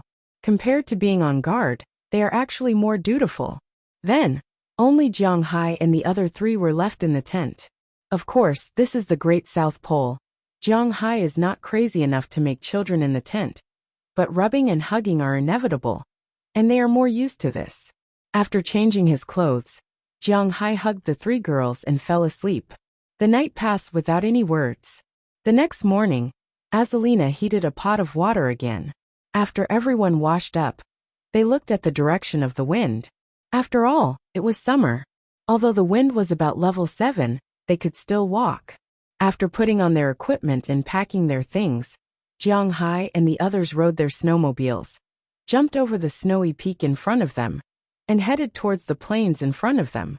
Along the way, everyone's speed was not slow, and they soon rushed to the plains. However, as the old saying goes, looking at a mountain is close enough to kill a horse. Nothing can be done based on the scenery on the plains. Therefore, even though the mountain did not seem far away, Jiang Hai and the others ran from dawn to dusk before they arrived at this place. After arriving here, both Louis Kazada and Jiang Hai breathed a sigh of relief. For the whole day, they did not rest except for a short break when they had lunch. They kept running and finally arrived. After arriving at the snowy peak, Louis Kazada looked at Jiang Hai and said in a low voice, "According to the information on the map, the entrance to the underground city is halfway up the mountain. Are we going tonight or tomorrow? If I say that we'll go tomorrow, will you believe me?" Glancing at Louis Kazada, Jiang Hai smiled and said, to be honest, since they were already here, it was impossible for Jiang Hai not to want to go directly. "Oh, I don't really believe you. Then let's spend the night in the cave at the entrance." Hearing Jiang Hai's words, Louis Kazada also laughed. As he said, he did not believe that Jiang Hai would not sneak up. In this case, instead of following Jiang Hai after knowing that he had sneaked out, it was better to go in together. He was really curious. What did Jiang Hai want to do? "Then let's go." Since it had been decided, Jiang Hai did not say much. With a wave of his hand, the people around him started the snowmobiles one by one and rode towards the direction of the mountain. Although the speed of climbing up the mountain was much slower, it was fortunate that the mountain was very short. It was only about 3,000 meters, and the position halfway up the mountain was more than 1,000 meters.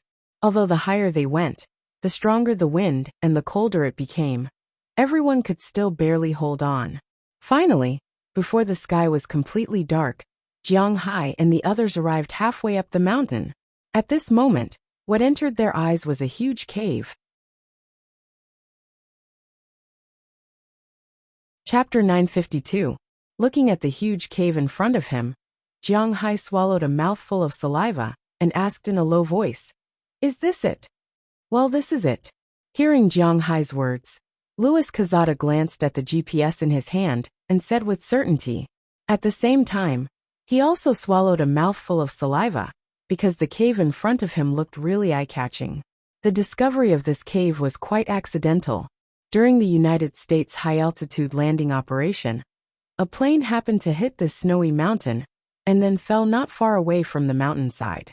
The model of that plane was R-4D. Everyone may not be familiar with this name, because this plane was also built during World War II. However, it belonged to the Army and did not appear many times. After all, the United States Army did not send many of them out. Most of them were from the Navy, and the Navy's plane was called the C-47. When the United States joined the war, they got a lot of these planes and flew them all over the world. The British called this plane the Dakota, the Huaxia called it the Myling, and the Europeans during the European War also called it the Albatross. At that time, more than 80% of the planes used in the United States airborne operations were this kind of plane, so it was not an exaggeration to say that this plane changed the course of World War II. During the United States airborne operations, an R-4D plane fell here. There were a total of 9 people on the plane, but in fact all 9 of them were still alive. However, after 3 of them found this cave, they wanted to go in alone to take a look. Then they were killed. Of course, this incident was not reported. Otherwise, why would 3 people die inexplicably when the pilot, who was severely burned, survived? Later, these people relied on 2 cans of peanut butter hidden by one of their comrades to wait for the rescue team to arrive. This cave was then discovered by the Americans. However, After the Americans went in, they found that it was actually just a military base. There were many empty buildings and materials inside, but no people. It seemed that the theory that Hitler fled here was not correct. Later, they emptied the research materials here and started a Cold War with the Soviets. That was how things unfolded. But this time, it was Jiang Hai and the others who came. Looking at the cave in front of them, Jiang Hai and the others were not in a hurry to go in, because no one knew what was going on inside. Jiang Hai pulled Xiao Huang and Xiao Bai, who were clearly a little impatient, and exchanged glances with Louis Quezada. The two of them were not in a hurry to go in. Instead, they set up camp here. If there was anything, they could talk about it after tonight. Since the cave was right in front of them, Jiang Hai was not in a hurry, and Louis Quezada was even less anxious. Just like a few nights ago, the 6 motorcycles lined up in a row, blocking the middle. Then, Jiang Hai and the others went to sleep in separate tents. Although Jiang Hai kept dreaming that night, he was really curious about this place. But he did not go in alone. The next morning, after Jiang Hai and Louis Quezada finished packing up, they walked into the cave. This cave was obviously dug by humans, but it should have been here a long time ago. Jiang Hai and the others were still very orderly. After all, there were more than 1 or 2 people who knew about military affairs here. The 2 dogs, Xiao Huang and Xiao Bai, took the lead. They carried flashlights and hat lamps and went in to explore. Jiang Hai was quite confident in his 2 dogs. With their level and strength, they were far from being harmed by ordinary traps. If there were any accidents, they could deal with them, and even wait for Jiang Hai and the others to arrive. Even if they could not, they could still retreat. This was something that Jiang Hai was very confident in. Then came Knerson Peters and Isaac Williams. The 2 of them were in front, followed by Wallace Shelley and Jittered Maud. Jiang Hai, Galena, and Bell were on the left, while Louis Quezada and Keys Leslie were on the right.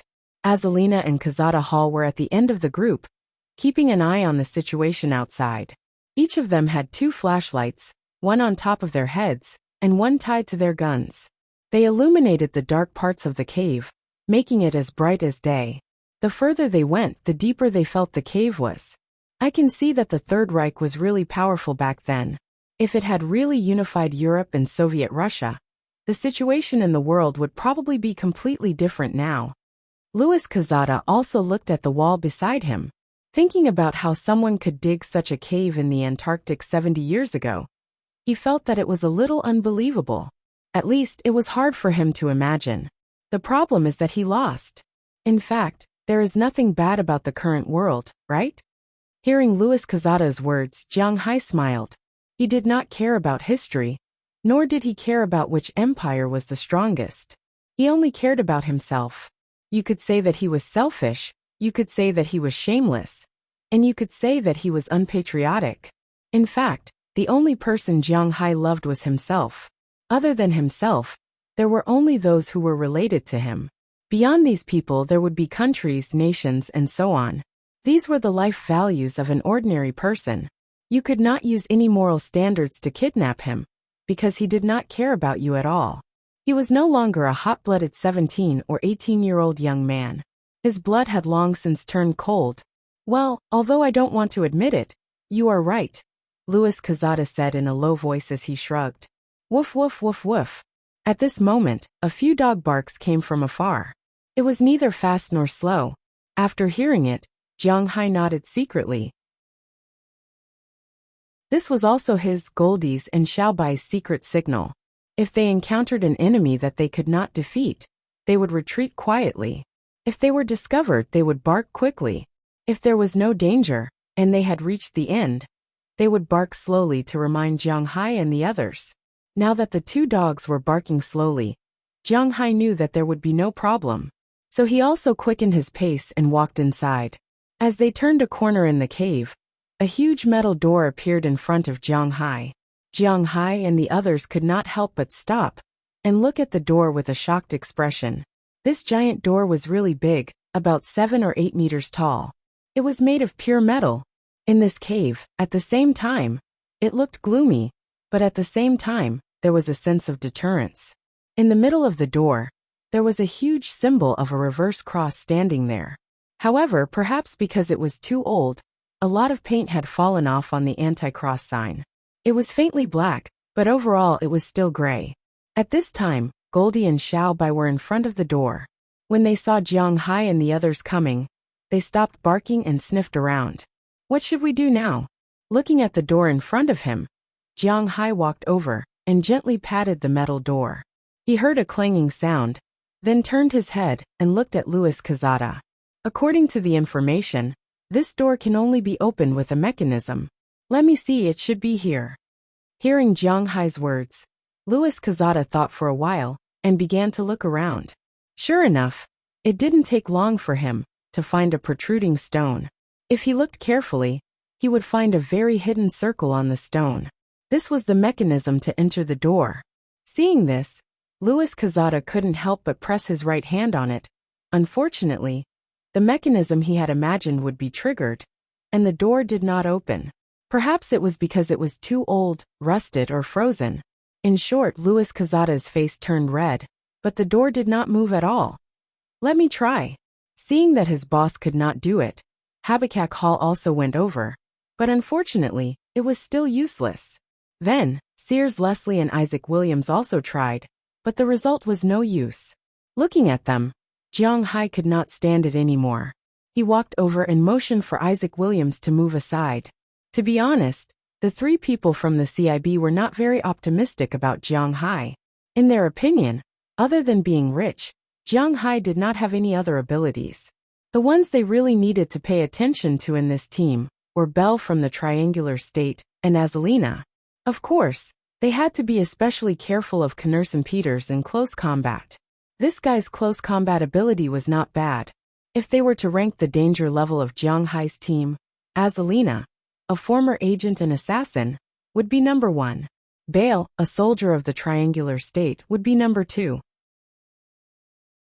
Galina Vasilkaya would be number 3, Knerson Peters would be number 4, and Wallace Shelley would be number 5. What? Not Jiang Hai. Xiao Bai would be 6th, Xiao Huang would be 7th, and Jiang Hai would be 8th. If Jiang Hai knew what they were thinking, he would probably kill them. But because Jiang Hai was rich, Isaac did not say anything and just backed away. He also wanted to see Jiang Hai lose face. However, to his disappointment, when Jiang Hai put his hand on the stone, he could feel that the inside of the stone was rusted to death. For an average person, there was no way to move it. Unfortunately, he was not an average person. Gritting his teeth, Jiang Hai's physical fitness, which was 8 times that of an ordinary person's, burst forth in an instant. Jiang Hai's hand forcibly pushed the rusty mechanism an inch further in. Then he exerted more force and pushed it another inch. Even with this last inch, he was able to force open a gap in the door in front of him. Although the gap wasn't big, it wasn't a problem for a person to walk in. Phew! Let's go. Looking at the door stuck there, Jiang Hai also let go of his hand and said with a sigh of relief. Seeing Jiang Hai open the door like this, Luis Quezada and the others were stunned. Chapter 953. Who the hell born with divine strength? Looking at Jiang Hai opening the door, Luis Quezada and the others were stunned. Among them, Habakkuk Hall looked at Jiang Hai in surprise. He didn't expect Jiang Hai to have such divine strength. Just now, they saw clearly that Jiang Hai didn't use any tricks. He just used his strength to push the switch in. For them, how could this be possible? It was too cruel. Hearing his words, Jiang Hai just smiled, then signaled the 2 dogs to go in first. After waiting for a while, after hearing the 2 dogs barking, Jiang Hai and the others also went in. After Jiang Hai and the others went in, Luis Quezada and the others immediately followed. But after entering the door, Jiang Hai and the others couldn't help but feel a little disappointed. Because after walking in, you will find that there is actually nothing here. This is just a very large hall, very large. In the entire hall, there are many tables and chairs. But these tables and chairs are now frozen. Although there is a lot of dust on them, they are not rotten. In the middle of the hall, there is a platform that looks like a speech platform. On top of it, there is a red reverse cross with black words, representing who owns this place. The entire space is gray, as if it can't be washed clean. Other than that, there is nothing else here. It really looks very ordinary. Boss, there is a distribution map here. At this time, Belle looked around in the distance, then said to Jiang Hai. Hearing Belle's words, Jiang Hai and the others looked at each other, then walked over and checked it. The internal distribution map here is engraved on a huge stone, which will not be destroyed by the passage of time. The distribution map on the stone is very deep and obvious. Jiang Hai and the others should be in the main hall now. In addition to the main hall, there is a rest area, living area, planting area, information area, and military area. Rather than calling it an underground fortress, it would be more appropriate to call it an underground city.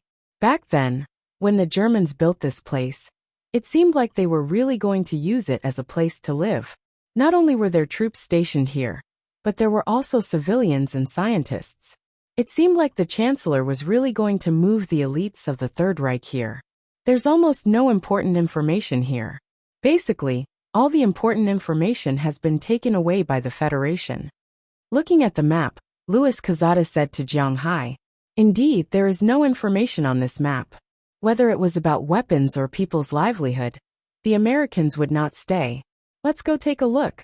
However, it was a pity that Jiang Hai didn't want weapons, nor did he want people's livelihood. What he wanted was information about the totem. If they didn't have it here, then it would be troublesome for him to get it from the United States. What they wanted was most likely Jiang Hai's farming methods. At that time, he would have no choice but to give up. After preparing for the worst, Jiang Hai's first step was to go to the reference room. According to what was written on the map, the reference room was behind the plantation area. To go to the reference room, they must first go to the plantation area. Jiang Hai and the others walked towards the plantation area first. After passing through a gate and a long corridor, the plantation area appeared in front of Jiang Hai. Looking at the plantation area in front of them, Jiang Hai and the others couldn't help but feel a little surprised. This was because the plantation area was really big. At a glance, it wasn't small at all. Most importantly, this was only one plantation area. According to the map, there were almost 20 such plantation areas. According to Jiang Hai's estimation, this place was about 500 acres, which was about 2 square kilometers in size. 20 of them would be 40 square kilometers in size. He had to admit that these Germans were really powerful. They could actually make so much space in the ice and snow of Antarctica. In fact, 70 years later, this would definitely be a huge project. But 70 years ago, the Germans quietly made such a thing. It was really terrifying. The soil here is so fertile. Knursen Peters, who had been following Harriman Fells in the fields these days, squatted down and grabbed a handful of soil. He couldn't help but feel surprised. This was underground, not above ground. So although the temperature was low, it wasn't as low as above ground. The water vapor didn't completely freeze. Although he didn't know where the soil came from, in Jiang Hai's view, the soil here wasn't worse than the soil in Jiang Hai's hometown in the northeast. The soil here could be kneaded into a ball with just a light pinch. Moreover, it was not like mud. This was soil, because if you shook it again, the soil would scatter. This was completely different from yellow soil and sand. This was the most suitable black soil for farming. This soil has been untouched for more than 70 years. It would be strange if it wasn't fertile. Hearing Knursen Peters' words, Louis Cazada also looked at the soil and said with a smile. Then Jiang Hai and the others no longer bothered about the soil problem and continued to walk inside. They had to admit that the Germans were really creative. The planting areas later were actually different. Some were smaller and were surrounded one by one. They should be used to raise chickens or pigs. There were also some puddles that should be used to raise fish. As for the land that Jiang Hai saw at the beginning, it should be used to grow wheat. It was known that foreigners liked to eat bread and not rice, so their main food source was wheat. After walking through these planting areas, Jiang Hai and the others came to the reference room from afar. But when he walked in, he found that the place was much messier than the outside. There were dust and smashed tables and chairs everywhere. There were also a lot of papers on the ground. It was a mess because when the Americans found this place, February was almost over. They had to rush back before February to transport the important things here. The reference room was naturally the most important, so they took the most important materials and left in a panic. Some of the less important materials were scattered here. For them, these things were nothing. After Jiang Hai walked into the reference room, he picked up a piece of paper and patted off the dust on it. Jiang Hai looked at it carefully. As a result, after reading a few lines, he threw the paper away. It turned out to be a poem praising Hitler and the Führer. Jiang Hai had nothing to say about it. He was not here to look for this thing. "Mr. Jiang, what are you looking for? Do you need our help?" Seeing Jiang Hai bend down and pick up a piece of paper again, Louis Quezada couldn't help but ask Jiang Hai with a smile. However, Jiang Hai shook his head. What a joke! How could he tell him what he wanted? So he flatly refused. Seeing that Jiang Hai didn't want to talk to him, Louis Quezada just shrugged his shoulders indifferently. Since Jiang Hai had already decided, then he might as well listen to him. Then he took his people and casually browsed through the information in the room. At the same time, he couldn't help but sigh. Germany was still very powerful in the past. If it wasn't for them seeking death, then perhaps the situation of the world would be different now. In fact, if one wasn't in the position, one shouldn't meddle in politics. Looking at it now, the biggest problem with Germany's strategy was that they didn't destroy the United Kingdom and unify Europe first. Instead, they went to attack Russia. After all, there were too few Germans, so the initial elites were quickly defeated. The logistics couldn't keep up, and the rhythm couldn't be set. This slowly became troublesome. But in fact, there were also scholars who said that Germany had no choice but to do so. After the end of World War I, Germany's economy had already been destroyed by Europe. After Hitler came to power, although the economy recovered a little, the nature of the people was still very bad. They needed to occupy more land and more living space to stimulate their national pride and strong combat power. As the saying went, it was just drawing a big picture to make the people proud and stimulate their combat power. That was all. When they attacked Europe, they actually did well in the beginning. But when they attacked the United Kingdom, there were some problems. At that time, the world's strongest country was not so easy to defeat. The United Kingdom was an island country. Yes, it was not connected to the European continent. If they wanted to attack the United Kingdom, they would need to cross the sea. However, Germany's army was invincible. How could their navy compete with the United Kingdom, the world's #1 country? So, after the evacuation of Dunkirk, Germany was actually unable to attack the United Kingdom. The bombing of London was just for show, to dispel their feelings of resistance. As long as the British did not surrender, the Germans could not do much. However, the domestic economy needed to be stimulated by continuous victories. Therefore, the Germans had no choice but to give up on the British and turn to attack Soviet Russia. However, Soviet Russia was bitterly cold. During the summer, everything would be fine, but it would be over in the winter. At that time, Germany's main tactic was not to push, but to use blitzkrieg and mechanized troops to push forward. But once it was winter, the petrol would freeze, and tanks would need a few hours to move. Under such circumstances, a bicycle or a horse could run dozens of times faster than a tank. How could you fight? So when winter came, Germany was at a loss. Originally, Operation Typhoon was going well, and they had occupied a lot of territory, but they were blocked by the cold and could not advance. So the problem of attacking the United Kingdom came again. If there was no way to win, then there was no way to stimulate the enthusiasm of the people, and there was no way to prevent the economy from collapsing. Therefore, they could only open up a third route. These were all things that they had no choice but to do. Back then, Germany was more like the ancient nomads. They had to use war to support war. Once they failed, they would be finished. This was also the main reason for their failure. Of course, Italy was weak, and Japan did not restrain the Soviet Union. Instead, they provoked the United States. When all these factors were added together, it led to the destruction of the Third Reich. Chapter 954. How Germany lost had nothing to do with Jiang Hai. What he was most concerned about now was the thing he was looking for. Jiang Hai picked up every piece of paper on the ground and flipped through them casually.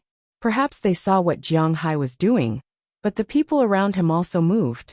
Knerson Peters, Azalina, and Wallace Shelley also picked up the papers. Only Belle Lester and Galena were still guarding against the CIA people. It was said that many hands made light work. Not long after, Jiang Hai had about 100 pieces of paper in his hands. Jiang Hai looked through them one by one. The more he looked, the more disappointed he became. However, his hope also grew.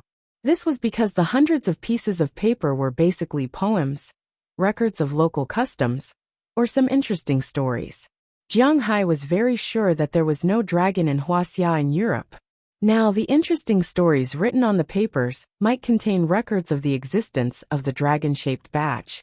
After all, there were even records of 10,000 characters, which was the 10,000 characters that Buddha Xiong spoke of. Therefore, although these pieces of paper were wrong, Jiang Hai did not care, and continued to flip through them. Soon, they found that in addition to some pieces of paper that had fallen, there were still some documents left in some cabinets. In the middle of these documents, Jiang Hai's eyes suddenly widened. He felt that he had found something. Jiang Hai didn't know what was written on this piece of paper, because it was written in German. However, Jiang Hai recognized the dragon emblem printed on this piece of paper. It seems that this thing was most likely an introduction to this thing. Therefore, Jiang Hai gestured to Azalina and Wallace Shelley, who were still searching. The two also understood Jiang Hai's gesture. When they quietly reported to Jiang Hai, they saw the paper in Jiang Hai's hand.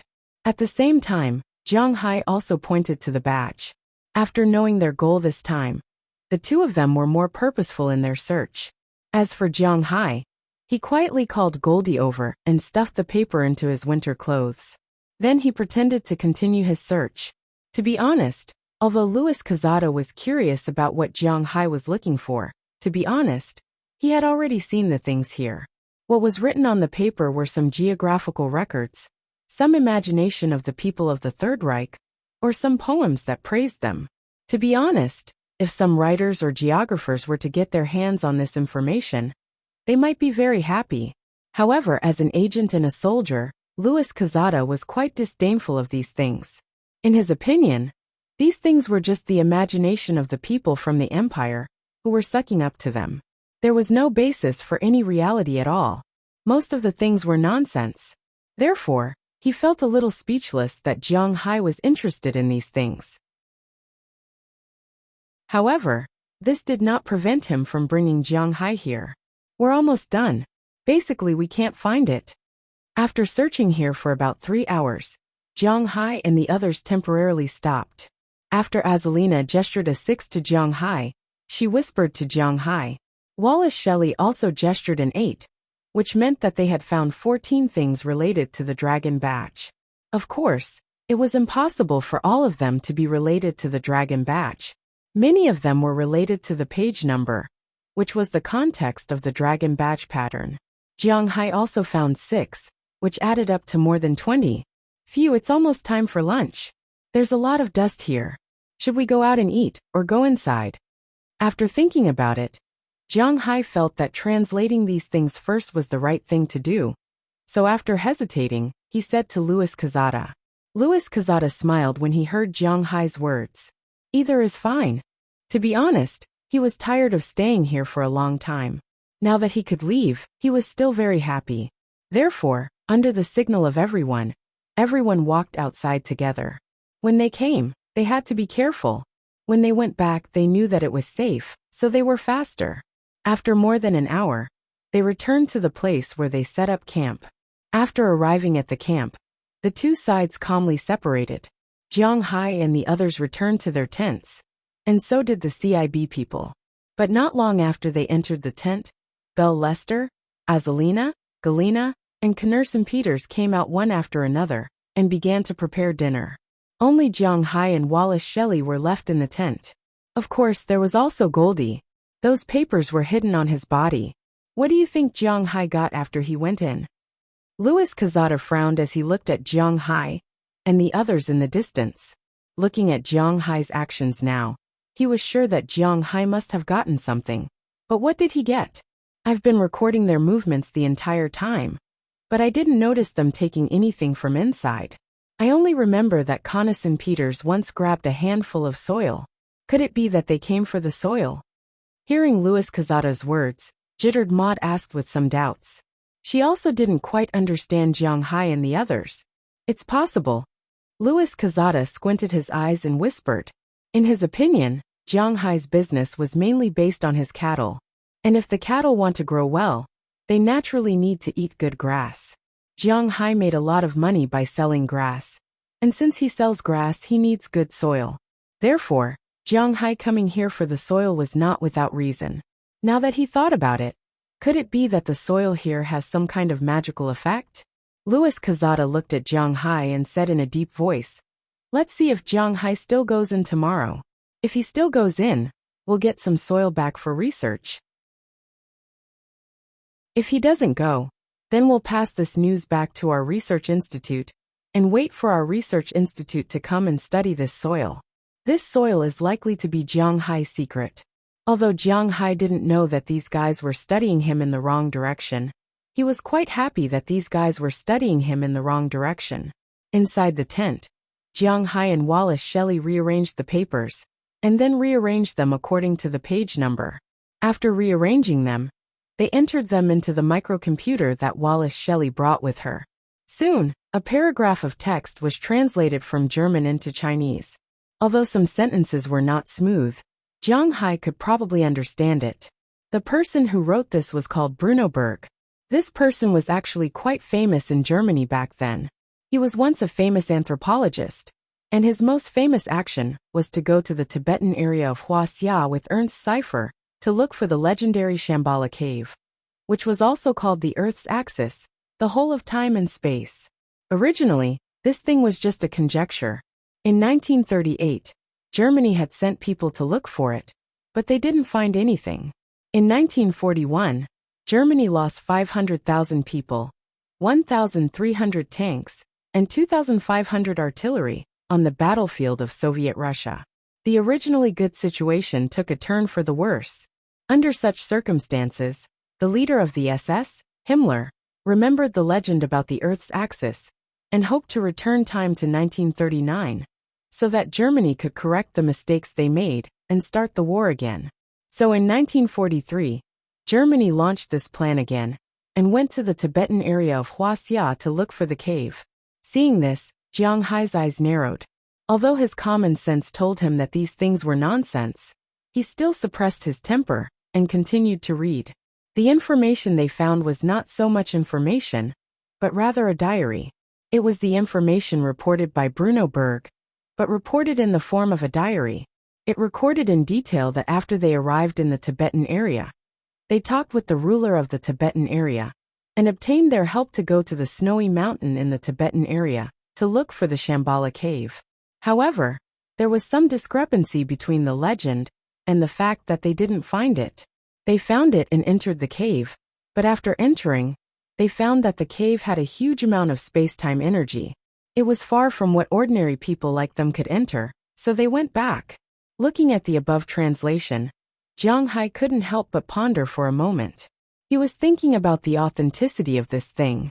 It was reasonable to say that such an important information like this should have been seen by the Americans when they first came here.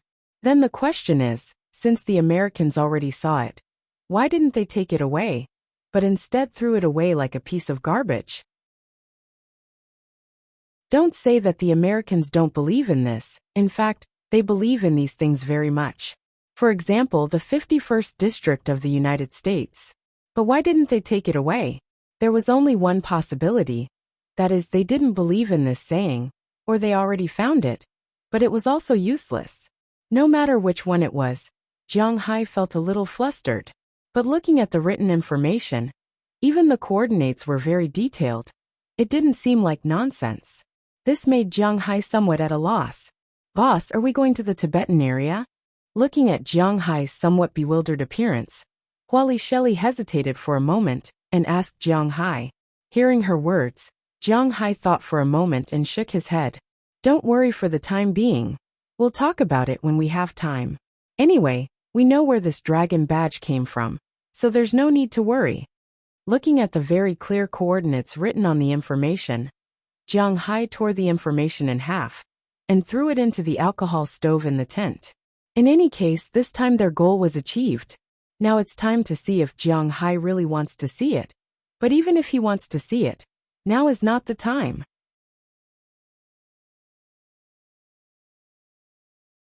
Chapter 955. Now that he had made up his mind, things were much easier to handle. The next morning, Jiang Hai and the others went in again, mainly to find if there was any missing information. After confirming that there was no missing information, Jiang Hai and the others returned. Luis Quezada and the others also obtained some soil samples. Jiang Hai was very puzzled. What did they want to do with this? However, since they wanted it, Jiang Hai could not say much. After everything was prepared, Jiang Hai and the others left the cave on the third day and returned to the scientific research station. On the way back, Jiang Hai and the others took 5 days. This was not an accident, but purely because of the wind direction. The difference between the southern hemisphere and the northern hemisphere was that the southern wind was warm, while the northern wind was warm in the southern hemisphere.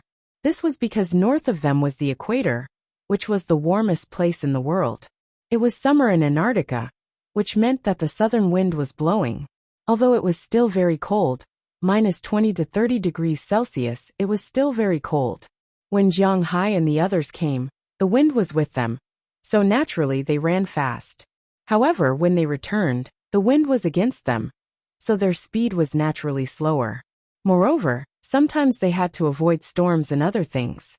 After all, winter was approaching, and Antarctica's summer only lasted for 3 months. Once they entered March, the weather would quickly deteriorate. Fortunately, there were no surprises or dangers along the way. They just slowed down a bit. 5 days later, Jiang Hai and the others returned to the scientific research station. After taking a bath, Jiang Hai returned the snowmobiles to the team and slept. The next morning, Jiang Hai and the others boarded the ship to return to Tierra del Fuego. After more than 20 hours of bumpy sailing, they finally returned to Tierra del Fuego. The moment they went ashore, Luis Quezada and the others breathed a sigh of relief. The feeling of floating on the sea was indeed uncomfortable, and most importantly, their mission was completed. They returned from Tierra del Fuego to Buenos Aires, the capital of Argentina. After getting off the plane, Jiang Hai and the others went to the hotel that the CIB had already prepared. As soon as they entered the hotel, Luis Quezada could not help but whistle happily. Haha, I'm a little excited. I finally don't have to stay in that world of ice and snow anymore. Aren't you happy? Luis Quezada said excitedly as he looked at Jiang Hai. For him, it was great that he didn't have to stay in Antarctica. It's all right. This trip was for naught. Jiang Hai shrugged and said indifferently. What he got, no one knew except for him and Wallace Shelley. Hearing Jiang Hai's words, Luis Quezada also laughed. Although I don't know what you want to get in Antarctica, to be honest, brother, if there is anything, it would have been taken away by the scholars of the Federation long ago. Why would it be left for you after 70 years? After hearing Jiang Hai's words, Luis Quezada smiled and said, in his opinion, Jiang Hai had gained nothing. This was the right path. If Jiang Hai had really gained something, it would be troublesome. Do you want to go and play again tonight? After Luis Quezada saw that Jiang Hai's mood wasn't very good after listening to his words, he wanted to please all the rich people. So he leaned over and whispered to Jiang Hai while raising his eyebrows. When he said play, he naturally meant going to the Boca area. Jiang Hai was still very clear about what was there. Although the experience that night made Jiang Hai feel very magical, it does not mean that he is a pervert. He is not prepared to do things like play with little girls too much. Wicked. So after hearing Luis Quezada's words, Jiang Hai shook his head gently. Forget it for today. I want to have a good rest, and then I will return to Winthrop tomorrow. Looking at Luis Quezada, Jiang Hai said indifferently. Hearing that Jiang Hai did not want to go, Luis Quezada did not force him. After chatting with Jiang Hai for a while, he left with his men. Jiang Hai also gave Belle and Knerson Peters a vacation. If they want to play, they can also go. These two did go to play, but they did not go to the Boca area. Instead, they found a place nearby. Although the legal place to play according to the government is in the Boca area, there are also many illegal goods and secret societies nearby. These people are protected by the government, and they don't pay taxes. Naturally, they earn less, but the quality is not too bad. Belle and Connorson found two places nearby to play for the night. As for Jiang Hai, he hugged his three sisters and slept well. As for whether there was any exercise before going to sleep, no one knew. Even the CIB people did not know, because their listening devices could not escape Azalina's eyes. Boss, that's it. While Jiang Hai and the others were sleeping peacefully, in a club in the Boca district, the CIB's explosives expert, Habakkuk Hall, poured a glass of whiskey into his mouth, then looked at Luis Quezada and said, "To be honest, this time's mission looked like they had suffered a lot, and then they came back with nothing to show for it. For battle maniacs like them, they were somewhat unhappy, but in front of Jiang Hai, they didn't dare to show off. But now that Jiang Hai was not here, it did not prevent them from asking, 'This is the best result. Why? Are you really going to fight with those guys?' To be honest, along the way, Jiang Hai and the others are not to be trifled with." Luis Quezada squinted his eyes and took a sip of his whiskey. Along the way, he constantly refreshed his mind on the strength of Jiang Hai and the others. From humans to dogs, the strength of Jiang Hai and the others was quite impressive. If they really fought, the elites may not be a match for those guys. From their equipment, strength, tactics, and physique, those guys were not at a disadvantage. Well, this should be the easiest mission I have ever completed. Hearing Luis Quezada say this, the people on the other side did not have any other thoughts. Just like Luis Quezada knew, in the United States, one should never provoke the rich. Now, although they did not understand it very well, they also knew that Jiang Hai was a rich man. Seeing that his subordinates were so obedient, Luis Quezada also laughed. To be honest, in his heart, he hoped that Jiang Hai would do something. If Jiang Hai did something, there would be a flaw. And if there was a flaw, there would be a reason. Luis Quezada was not a good person. If you told an agent that he was a good person, it would be almost like telling a joke. You said that he was hanging around with Jiang Hai. Did he really not have any intention of probing Jiang Hai's background? Stop joking. To be honest, this was Jiang Hai. If it were other rich people, they would not dare to go abroad with them. It should be known that these guys were not good people. Even if they could not find out Jiang Hai's secret, and if Jiang Hai's side was not strong enough, they might kidnap him. Such things had happened before. So thankfully Jiang Hai's strength was strong enough. In the situation where the benefits were not proportional, these guys still decided to keep their jobs. Jiang Hai was not an easy person to deal with. But now it was quite good. If Jiang Hai just returned to the United States and lost his curiosity, then for them, the mission would be considered completed. Although they did not make a lot of money, some small money was not bad. Of course, they also brought back the soil. If the soil was really useful, then they would be rich. Jiang Hai did not give Luis Quezada any more opportunities to get close to him. After waking up the next morning, Jiang Hai and the others boarded the plane that he had chartered. They flew from Buenos Aires to Boston. To be honest, flying from the southern hemisphere to the northern hemisphere was quite tiring. There was no direct flight from Buenos Aires to Boston. Jiang Hai had said before that he had chartered the plane. When he got off the plane, he naturally had to go through customs or something. It was quite troublesome. However, after passing through customs and arriving at the parking lot, Eduard Anderson and Robbins Garcia had been waiting for a long time. They were here to pick up Jiang Hai and the others. Of course, they also had to mention a little about the harvest during this period. So, Galina, Belle, and the others sensibly got into another car, while Jiang Hai and Azalina got into the first F-750. As the engine started, the two behemoths also drove out of the airport. At the same time, Eduard Anderson and Robbins Garcia also introduced the recent situation to Jiang Hai. As time passed, the Antarctic was getting colder and colder. Winter was coming. However, Winthrop was getting warmer and warmer. After entering February, the temperature in Winthrop during the day could reach above zero. Although it was still a little cold, the snow could no longer be frozen during the day. The sun shone on the grassland, and large patches of snow melted into water. However, at night, the temperature would drop to about -5 degrees Celsius. Then the melted snow would turn into ice cubes. However, Jianghai had another advantage, and that was the ocean monsoon. The ocean would never freeze, and the sea breeze would bring warmth into the grassland, waking it up first. According to Robbins Garcia, they had been driving the herds to stay in the meadow for a long time. This was because the herds could crush the ice, and at the same time, the grass in early spring was rich in nutrients. "Boss, we are preparing to get some fish seedlings and grass seeds." Looking at Jianghai behind, Edward Anderson said with a smile. Jianghai had given him such a generous salary, so he naturally wanted to repay Jianghai. Releasing fish seedlings was the most important thing.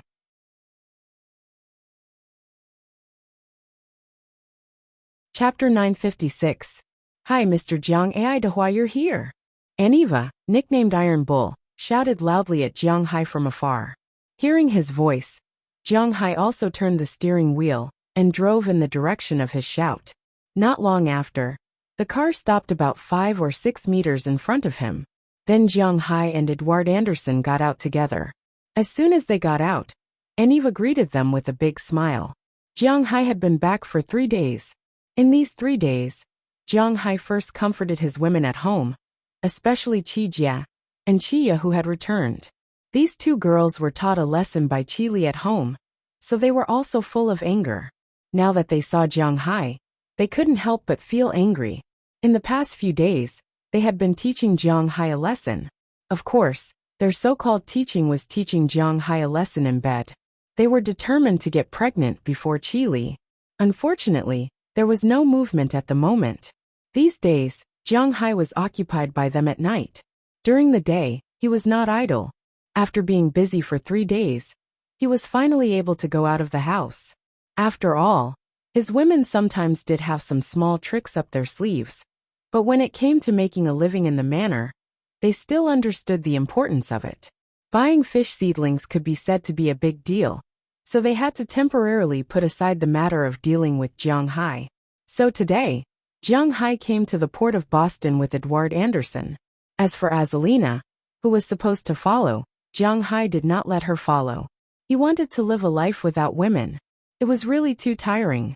With Jianghai's own strength and confidence in Boston, Azalina did not force Jianghai to take them with him. They were happy to stay at home. Jianghai and Edward Anderson drove away. After arriving at the dock, Aniva, who had already greeted them, appeared immediately. It was obvious that he had been waiting for a long time. Speaking of which, Aniva was different from before. When Jianghai first bought his fish seedlings a few years ago, this guy could only be regarded as a lower-middle businessman here. After all, there were many people who had bigger territories and more varieties than him. In addition, he was a black man. Although there were many good black people in the United States, white people, and even yellow people did not trust black people that much. If it were not for Edward Anderson's recommendation, Jianghai might not have come to him to buy fish seedlings. Most importantly, Americans did not like to raise fish seedlings. They preferred to go to the deep sea to catch fish, so the fish seedlings did not sell well. But as the saying goes, a scholar who has been away for 3 days must be looked at with new eyes. Not to mention, Jianghai had not seen him for nearly 2 years. Ever since he sold the fish seedlings to Jianghai, his business was still like this in the first year, half dead. But everything changed in the second year. When Jianghai's seafood went on the market, everyone felt the benefits of Jianghai's seafood. So many people were inquiring about where Jianghai's fish came from, because they knew that Jianghai also bought his fish seedlings. After asking around, they finally heard about Aniva. His side became popular because the quality of the fish he sold was good, and the price was not expensive. Most importantly, it was possible to raise Jianghai's fish. Therefore, everyone was moved by his offer. Over the past year, Aniva's fish seedlings business had grown bigger and bigger. He had also borrowed money from the bank and expanded his original fish seedlings business by 5 times. But the supply still could not meet the demand. A large number of people came to buy them. Although the fish he raised might not be as good as Jiang Hai's fish, his business was still very good. The quality was there. So even if he could not raise Jiang Hai's fish, there were still people willing to do business with him. Now, in the past year, he had jumped to the top 10 among Boston's fish seedlings merchants in one fell swoop, and he had the intention of catching up. It was not a good thing. However, as the saying goes, one should not forget the person who dug the well when drinking water. Although business was business in the eyes of Americans, he was still very grateful to Jiang Hai. After receiving a call from Edward Anderson to pick seedlings, Jiang Hai's fish were all personally selected by him. Of course, he did not raise them himself, but he ran around the country and finally selected the best quality and largest seedlings.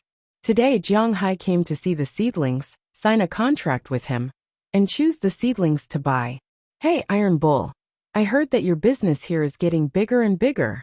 Looking at Aniva, Jiang Hai smiled and said. Jiang Hai didn't mind the stench on Aniva's body and hugged him. Aniva was also very happy about this. One must know that black people with good temperament were also a bit strange.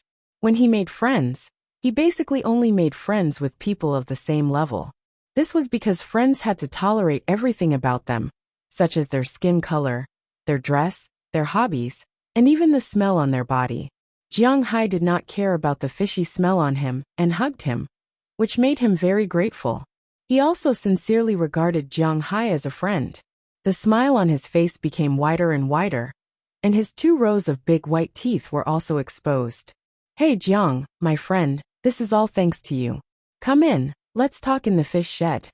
After saying the same thing to Jiang Hai, he smiled and led Jiang Hai into the fish shed in the distance. As soon as Jiang Hai walked in, he found that this fish shed was actually built in the sea. It was the same as the last time he came here, but the scale was much bigger. "I have 10 fish sheds like this one, but the best seedlings you want are all here." Seeing the curiosity in Jiang Hai's eyes, Aniva smiled and said. Then he led Jiang Hai and Edward Anderson to a huge net cage. He started the machine next to him, and slowly lifted the net cage up. Then some small fry were pulled up by the net cage, and floated to the surface. Aniva then scooped up a handful of fry, and showed them to Jiang Hai. Jiang Hai nodded and said, I'm sorry. At the end of November last year, Brother Edward told me the types of fry you want this year. I specially found these. Take a look." Aniva said as he handed the fry to Jiang Hai and Edward Anderson. After a successful breeding, Edward Anderson also had confidence in this water area. No matter how this mysterious water area was formed, it had nothing to do with him. He only knew that this water area could make a lot of money, and he would honestly work for Jiang Hai in the following days. This was the most important thing. So in November last year, Edward Anderson, whose confidence had doubled, asked Aniva to get some good seedlings. If Jiang Hai wanted to buy them, he would also buy this kind of high-grade fish. In fact, it was reasonable to say that the American red fish was a good fish, but Jiang Hai was no longer interested in it. He wanted better fish. Now in the hands of Jiang Hai and Edward Anderson, there was a better fish, white pomfret. Some people would say that basically everyone had eaten pomfret before. It was not expensive in China, so how could it be expensive in the United States? In fact, those who would say this basically knew nothing about pomfret. Pomfret, also known as mirror fish, could be divided into many types. The worst was the silver pomfret, followed by the golden pomfret, red pomfret, freshwater white pomfret, knife pomfret, black pomfret, gray pomfret, spiny pomfret, spotted pomfret, snowflake pomfret, South American pomfret, striped pomfret, and so on. There were different types of pomfret, and the price difference was quite big. Among them, the more common golden pomfret was very low in price. It was considered a low-level seafood, but white pomfret was different. White pomfret was divided into 2 types, freshwater white pomfret and white pomfret. This kind of fish was mainly distributed in the Indian Ocean and the Pacific Ocean. It was not found in the Atlantic Ocean. In China, it was very common for this kind of fish to be sold for more than 100 renminbi per catty. However, since Jiang Hai was raising them here, it was naturally impossible to sell them at such a low price. He sold them by the kilogram. The initial price of 1 kilogram was $50, which was $10 more expensive than the red pomfret in the United States. Most importantly, this kind of fish also grew quickly.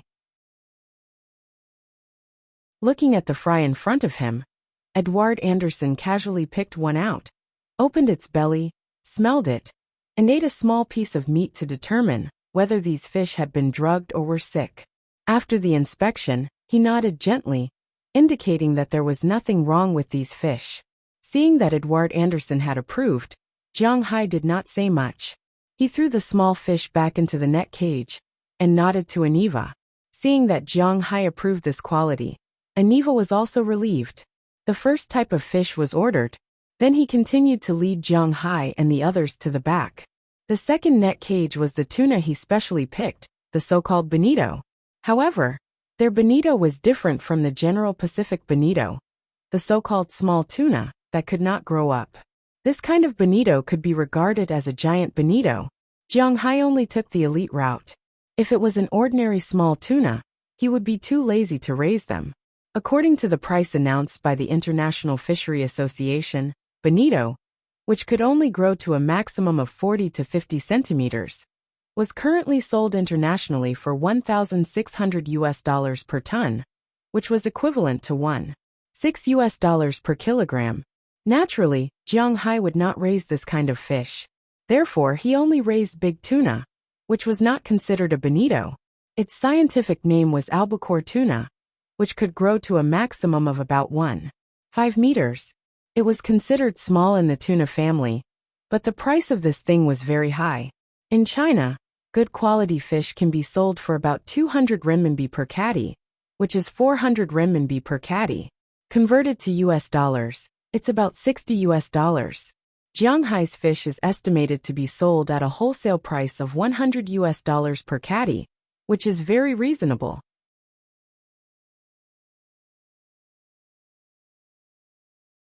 Chapter 957. After looking at the two kinds of fry, Jiang Hai nodded. Overall, he was very satisfied with these two things. That's it, let's talk about the price of these two kinds of fish. Jiang Hai looked at Antoine and said with a smile, he is going to use these two kinds of fish to replace the American redfish. The remaining grouper, longhead, and Atlantic salmon will still be farmed, and he will also increase the number of lobsters, spotted shrimp, and king crab. At the same time, Jiang Hai is also going to sell some geoduck clams. He wants to raise anything that makes money. This is not urgent, because the longfin golden gun can't be bred normally. There is no way to guarantee the quantity, but I also got some fry here. Mr. Jiang, you may be interested. Hearing Jiang Hai's words, Antoine also smiled and said to him, he is telling the truth. White pomfret and American redfish are worthless, and it is easy to breed them. But tuna, which have been swimming all their lives, will not stop because their gills have degenerated. So breeding this kind of fish is possible, but it is really difficult, so there is no way to guarantee the quantity. For example, there are 100,000 fry in the white pomfret's net cage.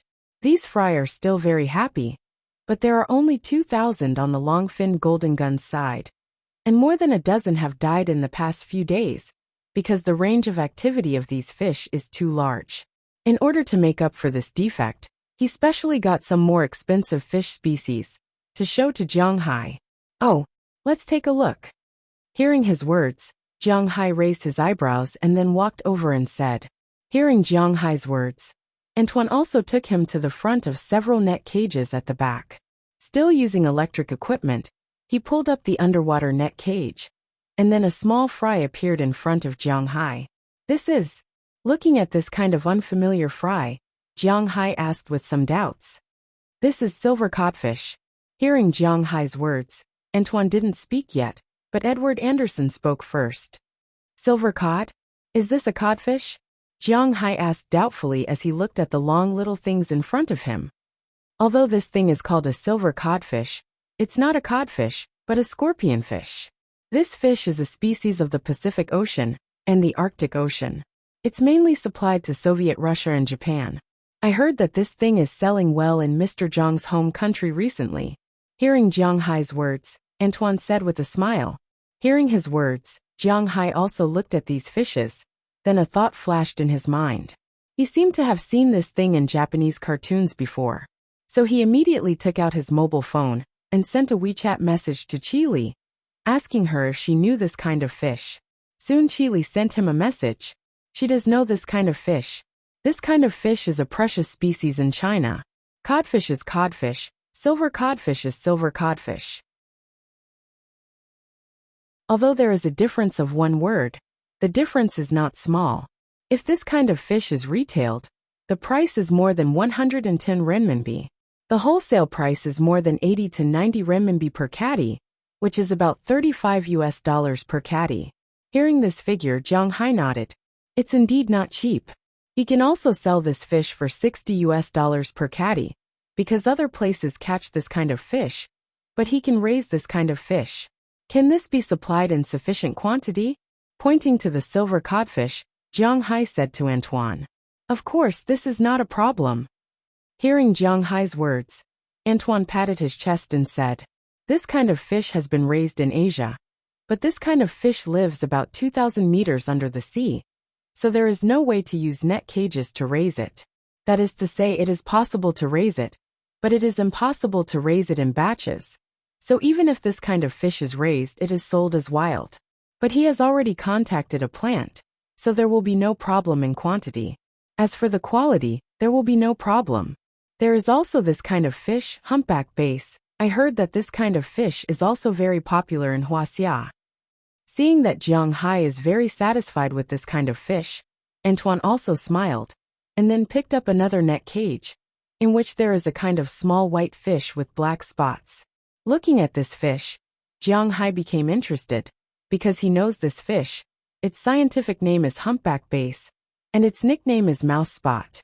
Yes, in Hong Kong movies, there are many seafood restaurants and the like, and the best thing is this fish. So he immediately took a photo and asked Chili. Edward Anderson knows a lot, but he is also a little confused about how much these precious seafood can be sold for. After all, he has not been exposed to these before. The most popular fish in the West is codfish. It is nutritious and the price is fair. In fact, the luxury fish market is basically brought from Asia. Westerners don't eat much fish. Look at many Western restaurants, they only have codfish as a fish meal. It is just divided into ordinary codfish, haddock, Pacific codfish, and so on. If you go to some Chinese restaurants, you will find out the price of fish, including tuna. This kind of thing used to be eaten in the Atlantic Ocean. These are all things that show one's bravery, such as going out to sea alone and catching a tuna, or something to prove oneself as a successful fisherman. In modern times, this kind of fish became popular in Japan, which was the world's second largest economy. Even now, the biggest market for this kind of fish is still Japan's sushi restaurants. Not long after, Chili sent another message. Humpback bass, also known as mouse spot, is also very popular. In some domestic hotels, the selling price is 980 yuan per catty. Of course, this is only the selling price in domestic hotels, and the price has dropped in recent years. Just now, Chili asked her purchasing department, and the price of mouse spot is 260 yuan per catty, which is equivalent to 520 yuan per catty. Hearing Chili's price, Jiang Hai calculated in his heart. He has always been a profiteer. Although the price is close to $100 per catty, Jiang Hai calculated that the price will be $140 per catty with an increase of 40%. Thinking of this, Jiang Hai's eyes lit up, purely based on the unit price. This kind of fish is probably the most valuable in his fishery at present. Seeing that Jiang Hai is very satisfied with this kind of fish, Antoine pulled up the fishing net next to him. This is haddock. There is no need to introduce it. We are very familiar with it. Looking at the new net cage, it is not difficult for Jiang Hai to see what kind of fish is in the net cage. Haddock is the noblest among cod, but even if this kind of fish is sold, it will not be sold at a very high price, because there is no live fish for this kind of fish. Once it is on the boat, its head will be cut off. In the United States, The retail price is about $10 per pound. Of course, this refers to fresh fish, not frozen fish. Even if Jiang Hai sells it as fresh, it will probably be the same as the red fish in the United States, which is $40 per catty. Therefore, even if Jiang Hai wants to raise this kind of fish, he does not plan to raise a lot. No. I naturally know that this kind of fish is not good enough for you. So I am not going to introduce this kind of fish to Mr. Jiang. I want to introduce this kind of fish. After hearing Jiang Hai's words, Antoine immediately shook his head and pointed to a small net cage next to the haddock. It is a very small net cage. Looking at the fish in the net cage, Jiang Hai can't help but be a little surprised. This kind of fish had a slender body. Although it was only a seedling, it could be seen that once this fish grew up, it would belong to the slender type. The color of this fish was a bit too bright. It was actually red with a slight pinkish color. This is the eastern star spot? Looking at this kind of fish, Jiang Hai can't help but secretly click his tongue. He knows this kind of fish. To be exact, he has eaten it before. He has eaten this kind of fish once, when he was on a mission in the capital. To be honest, the taste of this fish is average. It is not particularly good, but it is definitely not bad.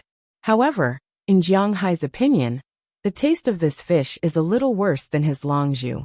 Especially after knowing that this kind of fish is called the Eastern Star Spot. Jiang Hai muttered in his heart. Eastern Star Spot. Is there a Hong Star Spot? This name is probably given by the people in Hong Kong. But even so, no one can raise the price of this thing. Jiang Hai once quietly asked. This kind of fish is pure and wild, produced in the Dongsha archipelago of Huaxia. It is more than 800 yuan per catty. The second-class magenta fish with black in it is called Aodong. It is more than 700 yuan per catty. The third-class magenta fish is slightly pink. Even if it is artificially farmed, it is also about 600 yuan per catty. Now the fry in front of Jiang Hai are naturally artificially farmed, but Jiang Hai is confident that he can raise it into the wild. In that case, the price of this kind of fish is 800 yuan per catty. 1 kilogram is 1,600 yuan, which is more than 200 yuan per US dollar, close to 300 yuan per US dollar. Then I will sell it for 300 yuan. 300 yuan per catty fish. After thinking about it, Jiang Hai can't help but take a deep breath. 300 yuan per catty. Under Jiang Hai's cultivation, this fish can grow to 1 kilogram in a year. If he buys 1 million fish, it will be 1 million kilograms. That is to say, it is worth 300 million yuan. What if it is 10 million? 3 billion yuan? Thinking of this, Jiang Hai's eyebrows unconsciously twitched. It seems that maybe he suddenly lost interest in the bluefin tuna. Bluefin tuna. This thing, it takes a few years to grow to a particularly large size. If I have this time to raise the Eastern Star Spot, maybe I can earn more than raising bluefin tuna. What's more, he has no place to buy bluefin fry. He can only rely on the bluefin tunas in his own fish farm to slowly reproduce. Thinking of this, Jiang Hai's eyes narrowed. He had to make a good calculation. Originally, he was only going to buy some white pomfret and golden longfin spears. But now he was a little shaken.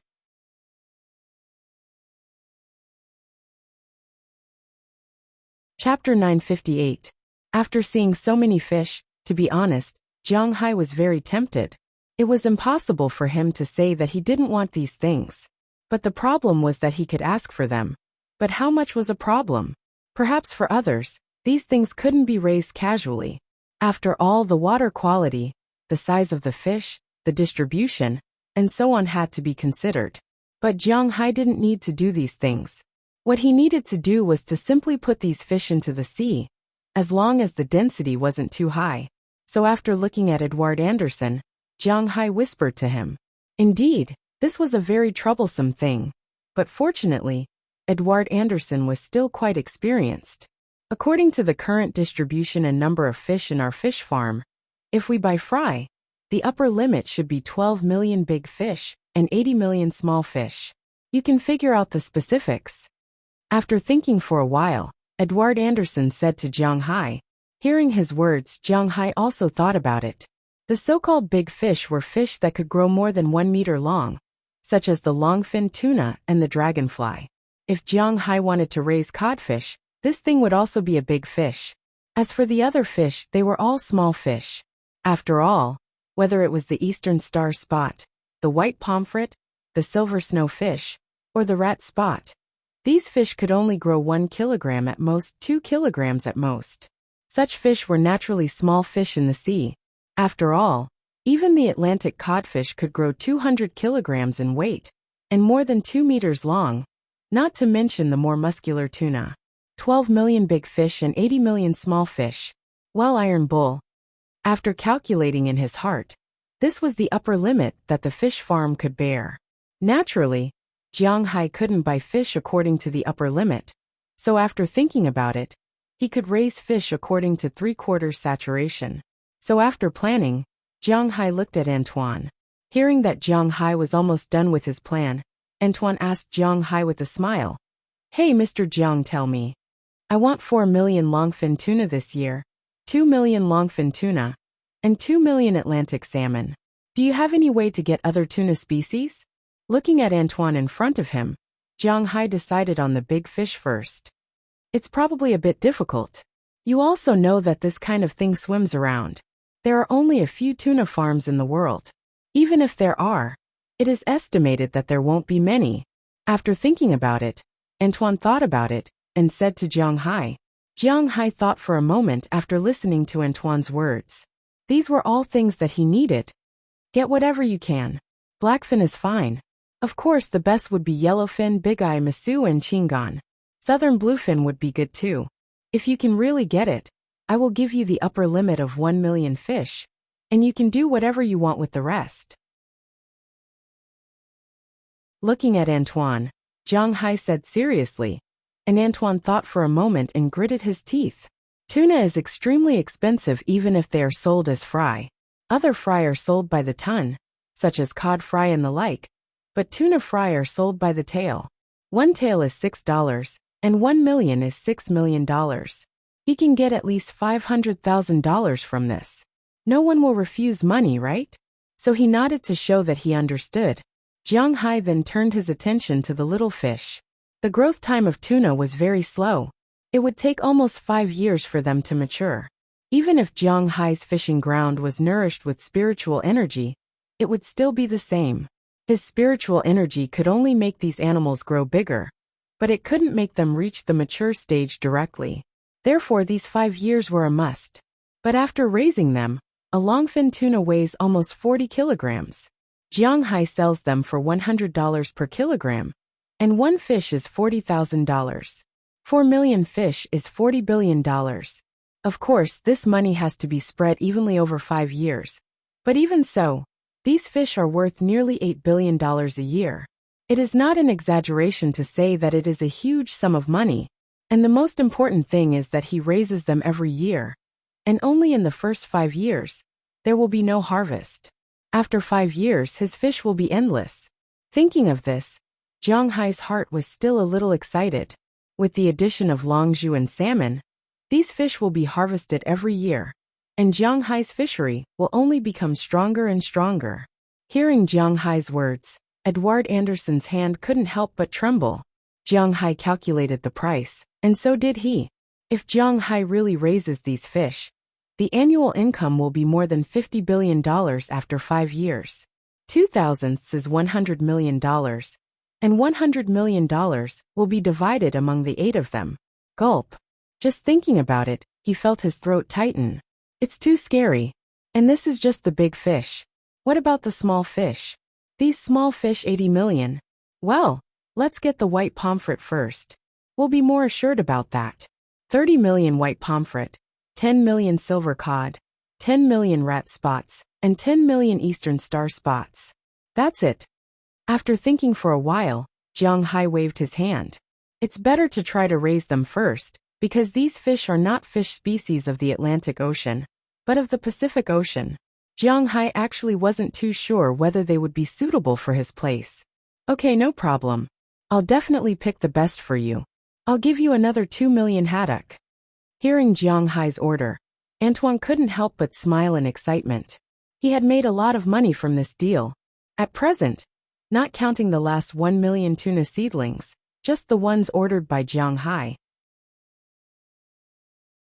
A fry of albacore tuna was $6. A tail of anchovy was $1.15, and a tail of 4-year-old salmon was $5. These big fish added up to $46.3 million, and Antoine could at least make a small profit out of it. Jiang Hai was a person who never put money on the line. He believed in real gold and silver transactions.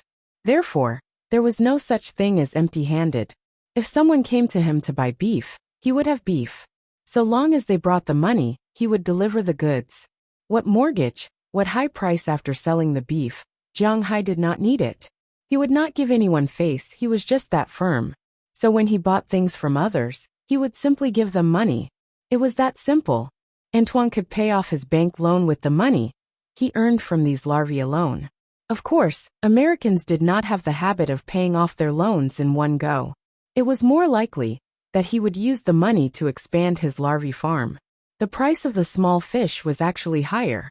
After all, the fish Jiang Hai wanted were not ordinary fish.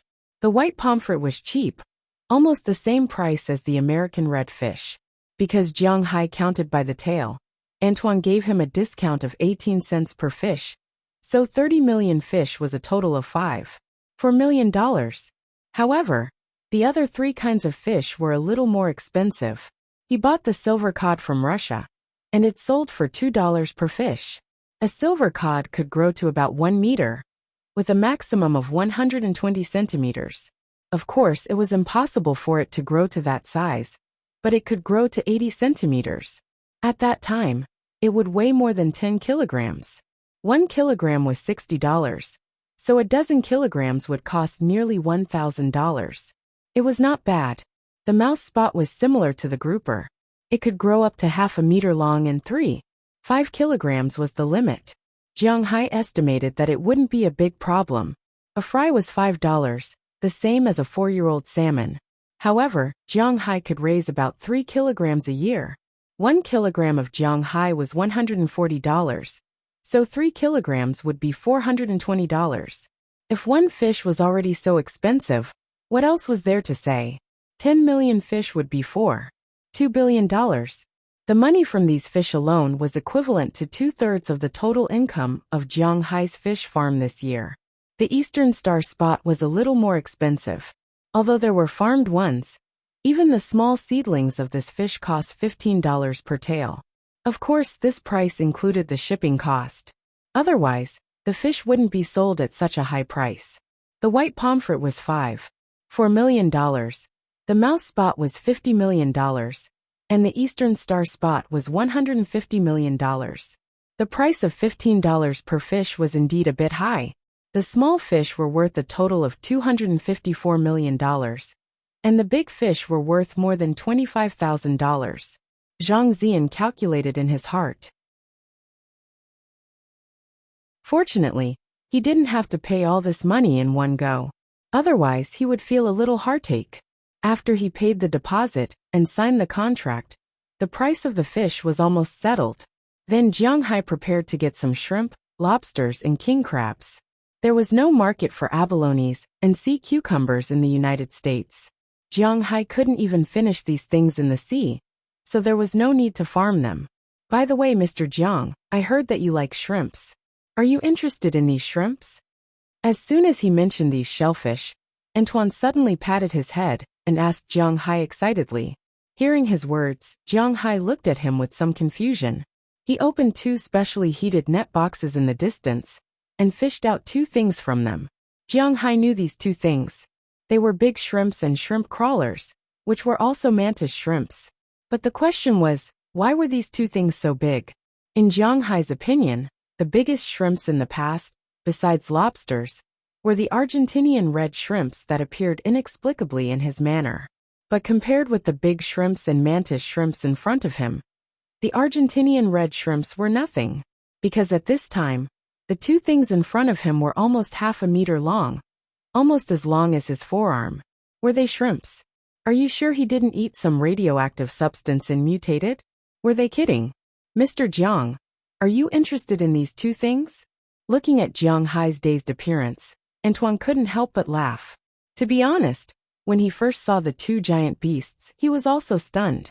Then he had a feeling that Jiang Hai would be interested. Gulp. Tell me. Looking at the two things in front of him, Jiang Hai swallowed a mouthful of saliva and whispered.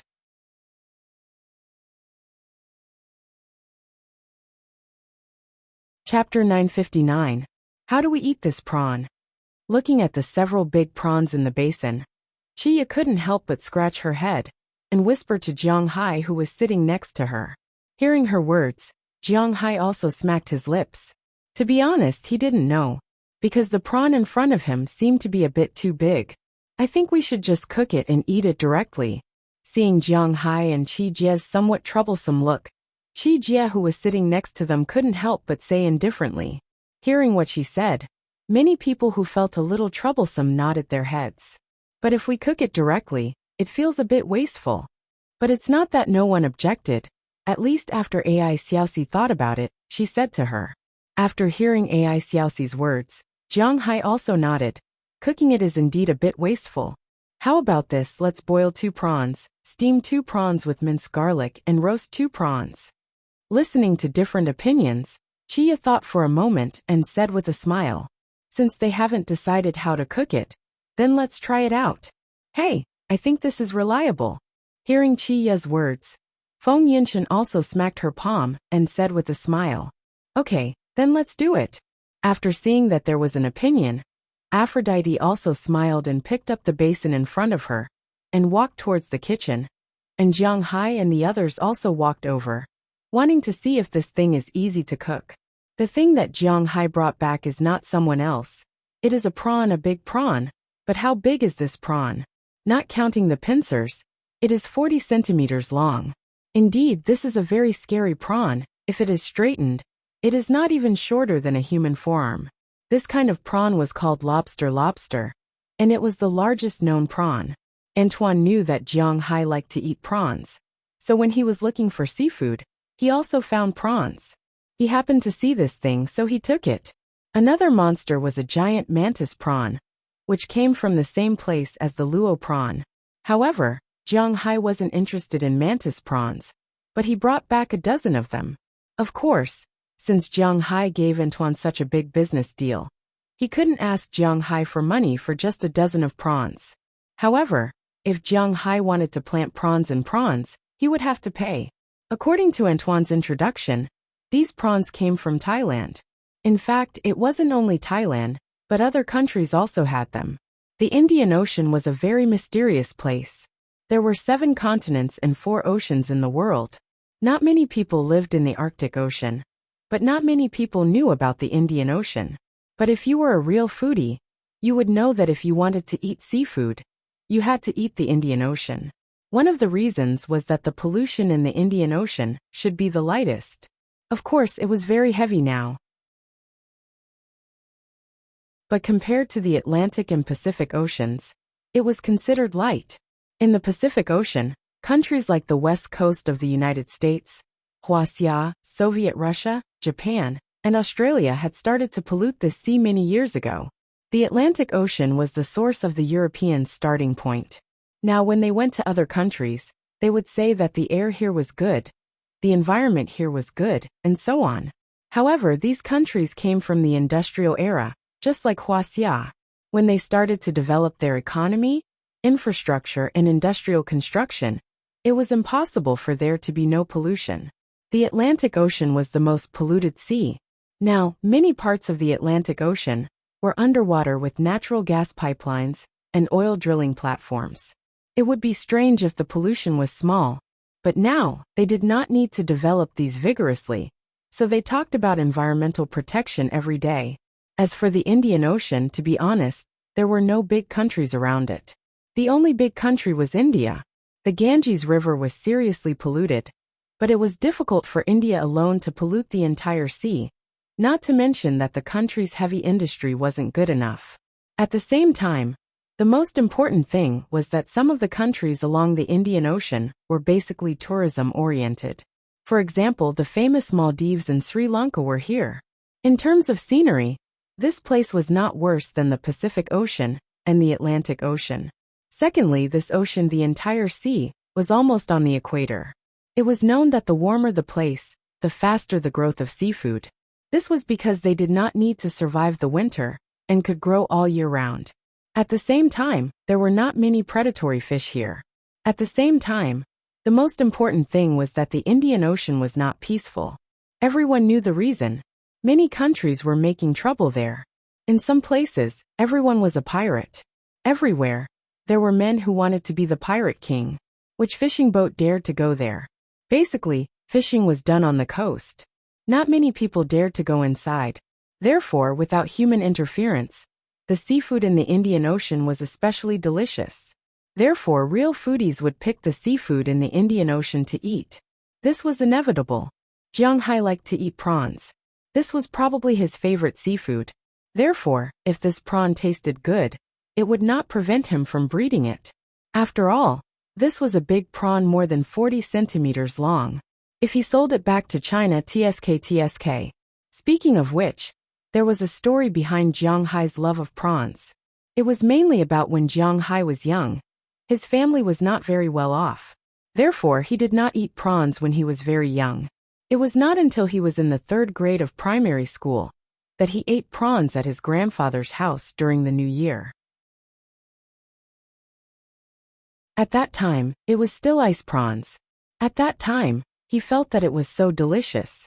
Later on, when the family's financial situation was better, his father would also buy him some prawns to eat during festivals.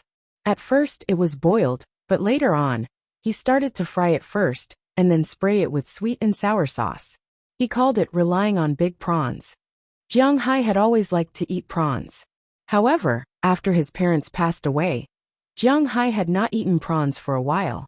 Later, after he had his own territory, although Jiang Hai had eaten a lot of wild animals in the mountains, cattle and sheep on land, and seafood in the sea, he still had a special liking for prawns. Not long after, Chiya had finished cooking the prawns. Jiang Hai's favorite dish could not be made with just prawns because they were too big. They could only be boiled, steamed with minced garlic and roasted. After the 6 prawns were placed on the table, because it wasn't dinner time yet, everyone gathered around and shared the food. After eating, Jiang Hai also nodded. The biggest special thing about this prawn was that it was very refreshing. When he bit into it, it was all prawn meat. It was very delicious, but in terms of taste, well, it could only be regarded as not bad. After all, it was bred in the temperate zone, so the meat was not too sweet. Compared with the Arctic sweet prawn, the meat was slightly thicker, but finer than the lobster. It tasted good. Jiang Hai also nodded and decided to raise some prawns. Raising prawns was not like raising fish. He still had to buy fry and take care of them. In Jiang Hai's fishing ground, seaweed had long been spread, so when the young prawns entered the water, they could eat and live on their own. The most important thing was that prawns should grow fast. Generally, for the green prawns and white prawns bought outside, the fastest could be put on the market in 60 days, and the slowest could be put on the market in more than 100 days. Although the Russian prawns could not be put on the market like these prawns, when they were bought, they were 2 months old. After 3 months, they could grow to 30 grams in 5 months. Then it was like blowing air. Basically, after more than a year, they could grow almost fully. Not to mention, Jiang Hai's sea was full of spiritual energy, so there was no need to worry about this. When Antoine came to deliver fish food, he could ask him to help buy a few tons of prawn fry. Yes, Jiang Hai bought so many fish this year. And he must also put bait, which was cuttlefish and octopus fry. These things were much better than feed. Jiang Hai's fish ate these wild things. What's more, when these baits grew up they tasted very good. Jiang Hai used to like to eat teppanyaki squid. Now he ate it casually. The first batch of squid he raised, although the type was small, had been nourished by spiritual energy. Now, the squid in Jiang Hai's manor was not much smaller than the prawns. If their whiskers were not straightened, they would be about 40 centimeters long. Just as Jiang Hai was eating and thinking, his phone suddenly rang. He picked it up and saw that the caller was none other than Moses Adams. This guy had not appeared for a while. The last time he appeared, he was in Washington. This time he called him at this time. It was obvious that he did not come to greet him. "Hello Moses, what's the matter?" Based on Jiang Hai's familiarity with him, naturally, there was no need to call him by his full name. But Jiang Hai felt a little uncomfortable just calling his name, because it was like a call from a Japanese. "Hi Jiang, I just received an invitation here, so I'm calling to ask you." Hearing Jiang Hai's words, Moses Adams also said with a smile. Hearing his words, Jiang Hai was stunned for a moment. Why did he invite him? "Are you confused? Your invitation? Why are you asking me?" he asked doubtfully on the other side of the phone. "Oh, I didn't make it clear. I received an invitation from the San Antonio City Council. They invited you to participate in their livestock show. Didn't you go there last year to slap their faces? Now you've beaten these Texans into submission. They're still holding it this year, so they specifically asked you if you'd like to go." Hearing Jiang Hai's words, Moses Adams also said.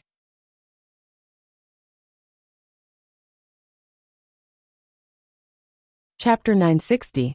San Antonio Livestock Show?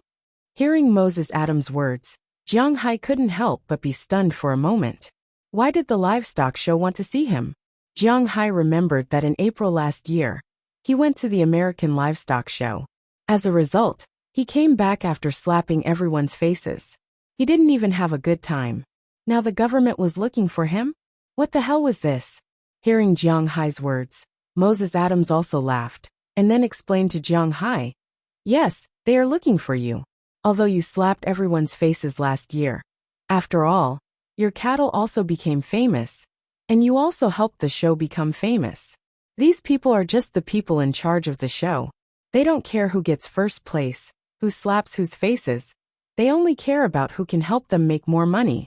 If there was a country's business world that was the most unsympathetic, it would be the American business world. American businessmen often called it a game, a crocodile game. What kind of crocodile game was this? Because in the business world, they didn't believe in tears or friendship. They only cared about who was bigger. When crocodiles were hunting, they would cry first. This was called the most hypocritical tears in the West. In the past, Westerners thought that crocodiles were moved by the people they ate before eating people. Later, it was confirmed that crocodiles really didn't cry. They only shed tears to lubricate their eyes and enter the hunting state. So if you saw a crocodile crying, you had to be careful, because it meant that it was ready to hunt. Crocodiles, as cold-blooded animals, weren't smart and didn't feel moved. Crocodiles were like snakes, they couldn't be tamed. Because they didn't have any emotions in their minds, they wouldn't be moved, they wouldn't be afraid, they wouldn't be scared, and they wouldn't have things like friendship and friendship. In the Western business world, only one thing mattered was whether you were rich enough. Jiang Hai slapped everyone's faces last year. Jiang Hai offended the local cowboy group last year. But so what? As long as Jiang Hai's cattle were in the exhibition, after a year of fermentation, needless to say, it would definitely attract a lot of attention. If people came to buy tickets to watch the show, it meant that there was money to be made. If there was traffic, it would attract advertisers, and the organization would make money. This was the simplest thing. So this year, San Antonio sent an invitation to Jiang Hai again. No one knew that Jiang Hai wouldn't be invited to the National Beef Show in April, but they were very interested in the San Antonio Beef Show. In fact, if it was really in April, Jiang Hai probably wouldn't be able to go. Because this April, Jiang Hai was very busy, not because of anything else, but because of the harvest of Yangtze River grenadier fish. At that time, his first batch of grenadier fish would enter the Huaxia market. As for how much he would sell it to the rich, let's not talk about that. Whether it was in Huaxia or the United States, Jiang Hai had always sold things in a bad way. Because he knew that the people who ate his food were not ordinary people, and few ordinary people could afford it. No one was willing to spend half a month, or even several months' salary to eat Jiang Hai's seafood or beef. So Jiang Hai didn't feel guilty about selling it. Well, the livestock show, touching his chin, Jiang Hai whispered, "Should I go or not?" This was a problem. Ahem, it's just my feeling. If you don't have anything to do, you can go and have some fun. Hearing Jiang Hai's hesitant voice, Moses Adams on the other side of the phone said to Jiang Hai, "Well, What do you mean? Hearing his words, Jiang Hai looked at him with some doubts. The main thing is, your main business is selling beef cattle and pasture. It's very troublesome to attend beef cattle shows often, because I know you don't lack buyers, but it's also necessary to attend it once a year to make a name for yourself. You can't let your pasture and beef cattle fade out of the eyes of others. The most terrible thing is to get used to it. Just like Japan's Wagyu, once they appeared, they would sweep through all the major livestock shows. As a result, people were not used to it at first, but after a few years, they got used to it. They all know that their beef is good, and the beef is expensive. They will even classify Wagyu as the same grade. Although your manor doesn't have a unique breed of beef cattle, if you can let people get used to it, if you raise the price in the future, or if there are any accidents, the tolerance of the masses will also become stronger. Hearing Jiang Hai's question, Moses Adams also said seriously. Of course, the reason why he recommended Jiang Hai so hard was mainly because of the above. Another reason was that he had also received benefits from the organizers. Now he was the legal representative of the San Antonio Livestock Show. In these 3 weeks, it was estimated that he would make $1 million or $800,000. Well, I'll discuss this with Robbins Garcia first, and then I'll give you an answer. After thinking about it, Moses Adams was right. He couldn't always be mysterious. After all, he had started to sell pasture. However, he still couldn't guarantee that he would attend the show. He still had to ask the professionals, and the most professional cattle farmers in his manor were naturally people like Robbins Garcia and Burke Dollar. Okay, I'll wait for your reply. In fact, after hearing Jiang Hai's words, Moses Adams already knew that it was most likely going to happen. He had known Jiang Hai for more than 3 years. This guy was famous for being stubborn. As long as he was willing to consider something, it meant that there was a 90% chance that it would happen. He didn't even want to listen to anything. Even if you gave him money, he wouldn't even look at it. As the old saying went, listen to others, and you will eat your fill.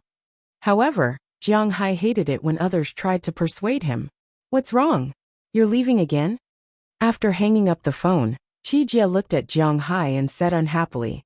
Jiang Hai had just returned for a few days, and now he was leaving again? Although she and Jiang Hai weren't newlyweds, they could be considered as an old couple. However, she still liked to be around Jiang Hai all day long, and didn't want Jiang Hai to go on business trips often. I'll do some research. Hearing Chi Jia's jealous words, Jiang Hai smiled awkwardly. His original idea of going also dissipated a lot in an instant. It was said that a woman's home was a hero's grave. Jiang Hai was not a hero, but he couldn't bear it either. Indeed, he was also a little uninterested in going to a place that he didn't like very much. Moses Adams really knew Jiang Hai very well. When Jiang Hai said that he wanted to do some research, he had almost agreed in his heart. However, he didn't think about the problem of Jiang Hai's woman. Hearing Jiang Hai say that he wanted to do some research, Chi Jia wrinkled her nose at him, and then went to deal with the prawns. In fact, in her opinion, the prawns tasted pretty good.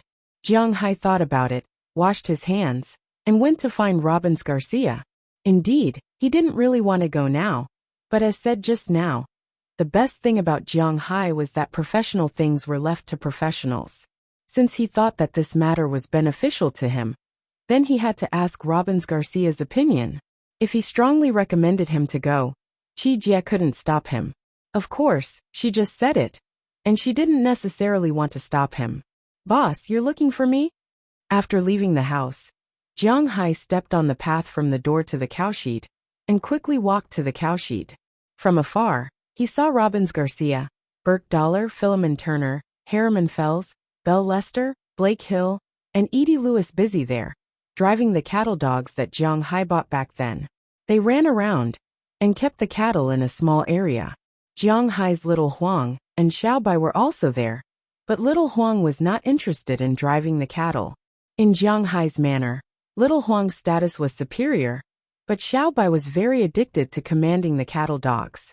When he saw Jiang Hai from afar and waved at him, Robbins Garcia, who was commanding, also rode over on a horse. It's like this. San Antonio found Moses Adams, and invited us to participate in the San Antonio Beef Show. What do you think? Jiang Hai and Robbins Garcia were familiar enough, so he didn't need to be polite, and asked him directly, San Antonio Beef Show? Why did they invite us? Hearing Jiang Hai's words, Robbins Garcia looked at him with some doubts. In his opinion, Jiang Hai had offended almost all the cowboys in San Antonio.